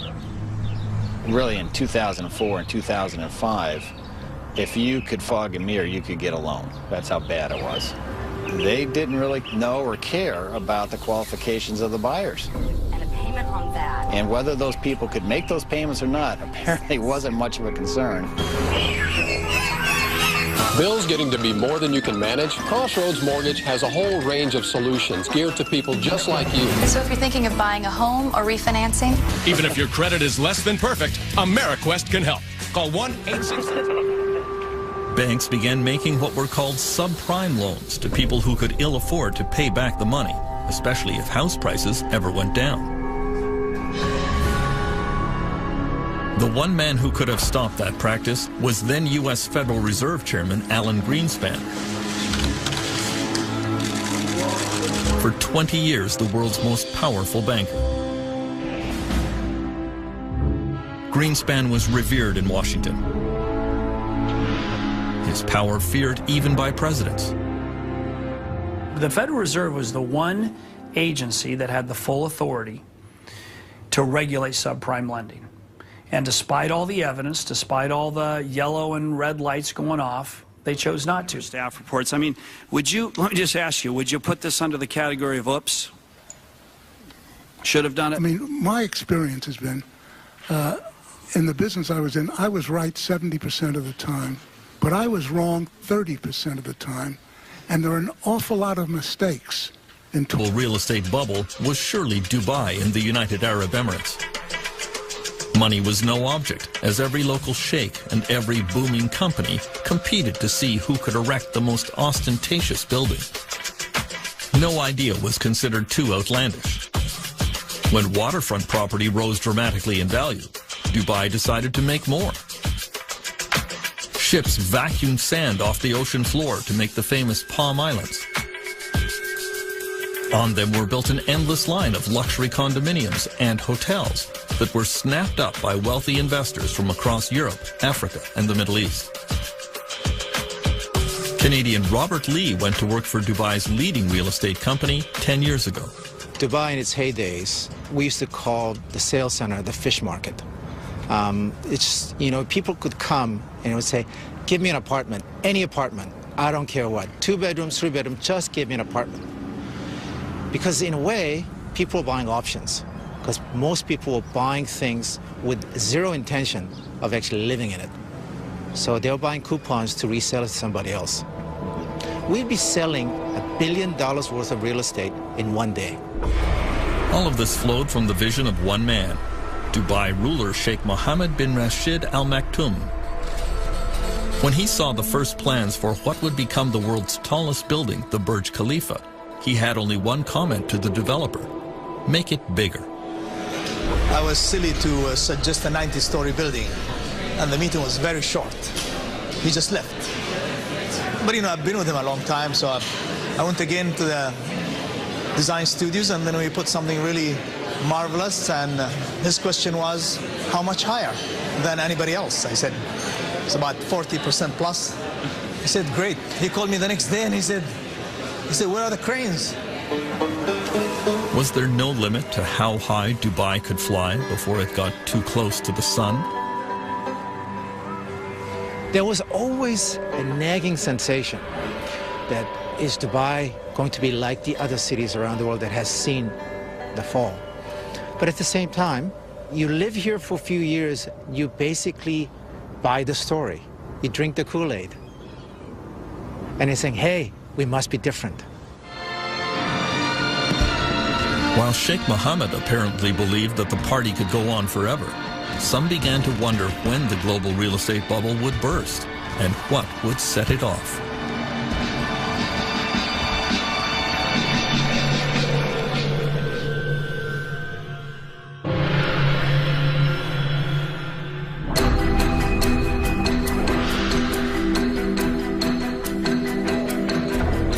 The man who would become the central actor in the meltdown took his position on the stage in 2006.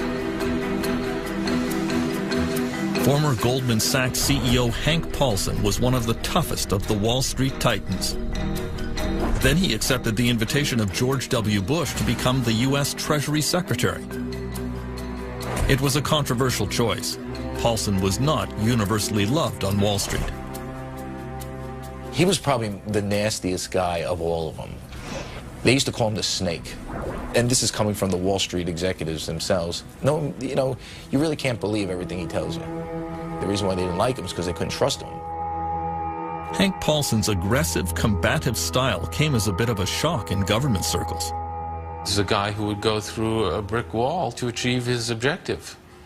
Leopard doesn't change his spots. I mean, you know, why do scorpions sting? They sting because that's their nature. And, you know, Hank Paulson didn't change his nature when he went to Washington. Shortly after Hank Paulson arrived in Washington, the prices of California houses began to slide. Sales of existing homes are down a full 12% from just a year As prices dropped, overextended homeowners threw more properties onto the market, triggering a downward spiral. Hank Paulson called me and started talking to me about subprime.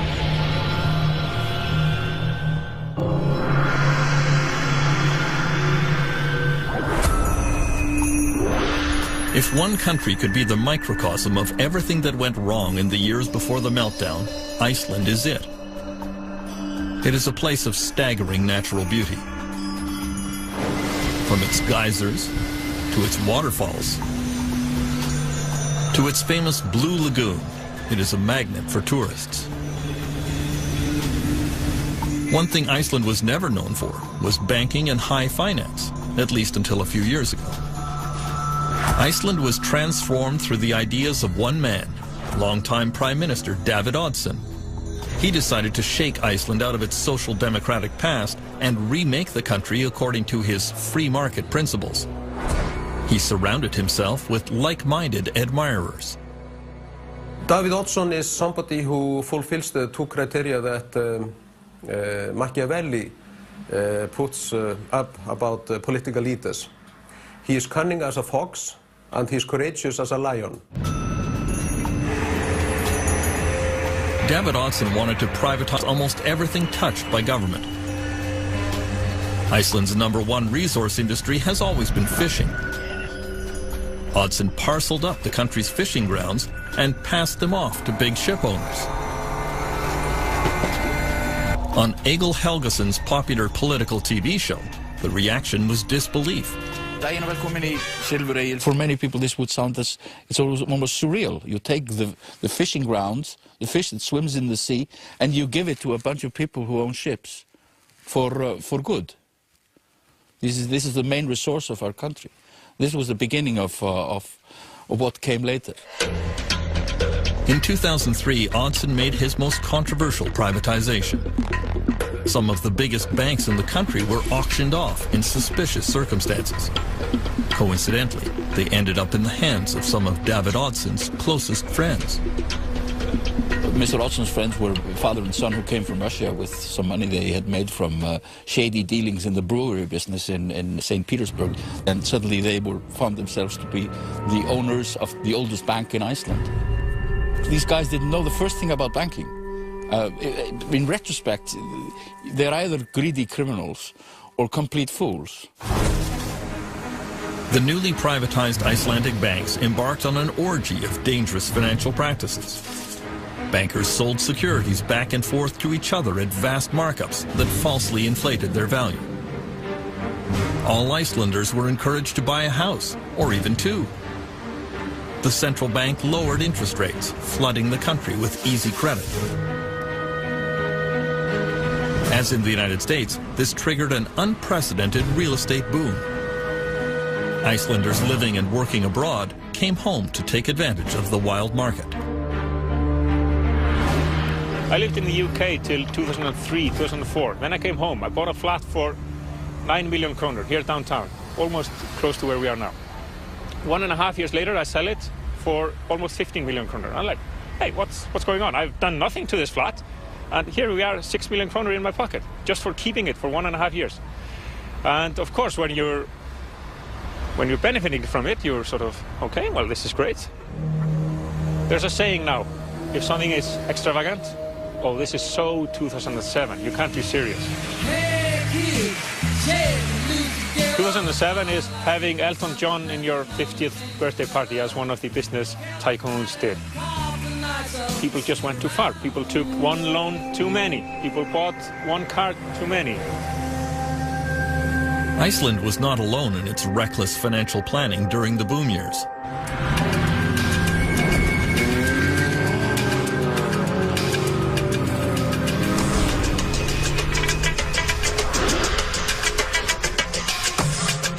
The world champion of the globe. 21 years. And I would point out that the captain of the Titanic was 99% right and 1% wrong. It's the size of the mistake that matters.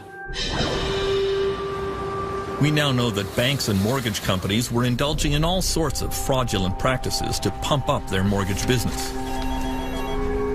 Many of the loans were extremely complex and the terms hidden from borrowers. There were low teaser rates that would automatically reset to much higher payments after a few months.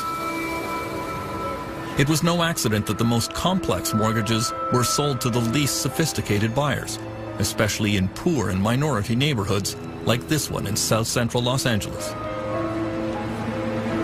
So as you go about your daily work and your daily business, Congresswoman Maxine Waters has represented the district for 19 years in the U.S. House of Representatives. Information.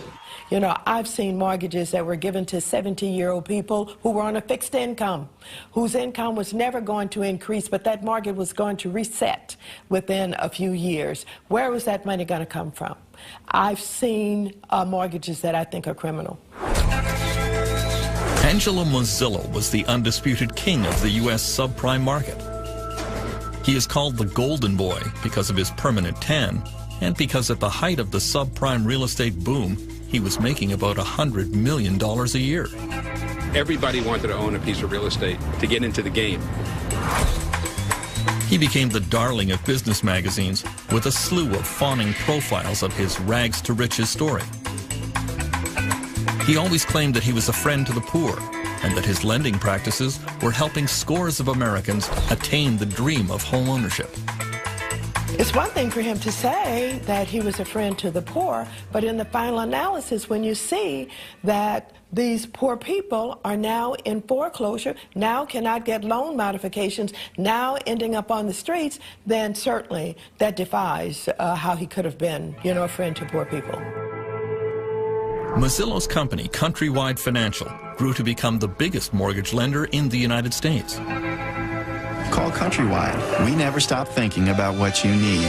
And that makes home buying easy. Really. Countrywide was sold to Bank of America and almost immediately plunged in value. Angela Mozilla was placed under investigation by the Securities and Exchange Commission. The SEC uncovered very damaging private emails in which Mozilla expressed his true feelings about the dangerous subprime mortgages he was peddling. He wrote, "In all my years in the business, I have never seen a more toxic product." At the same time, Mozilla was publicly reassuring all his investors and clients.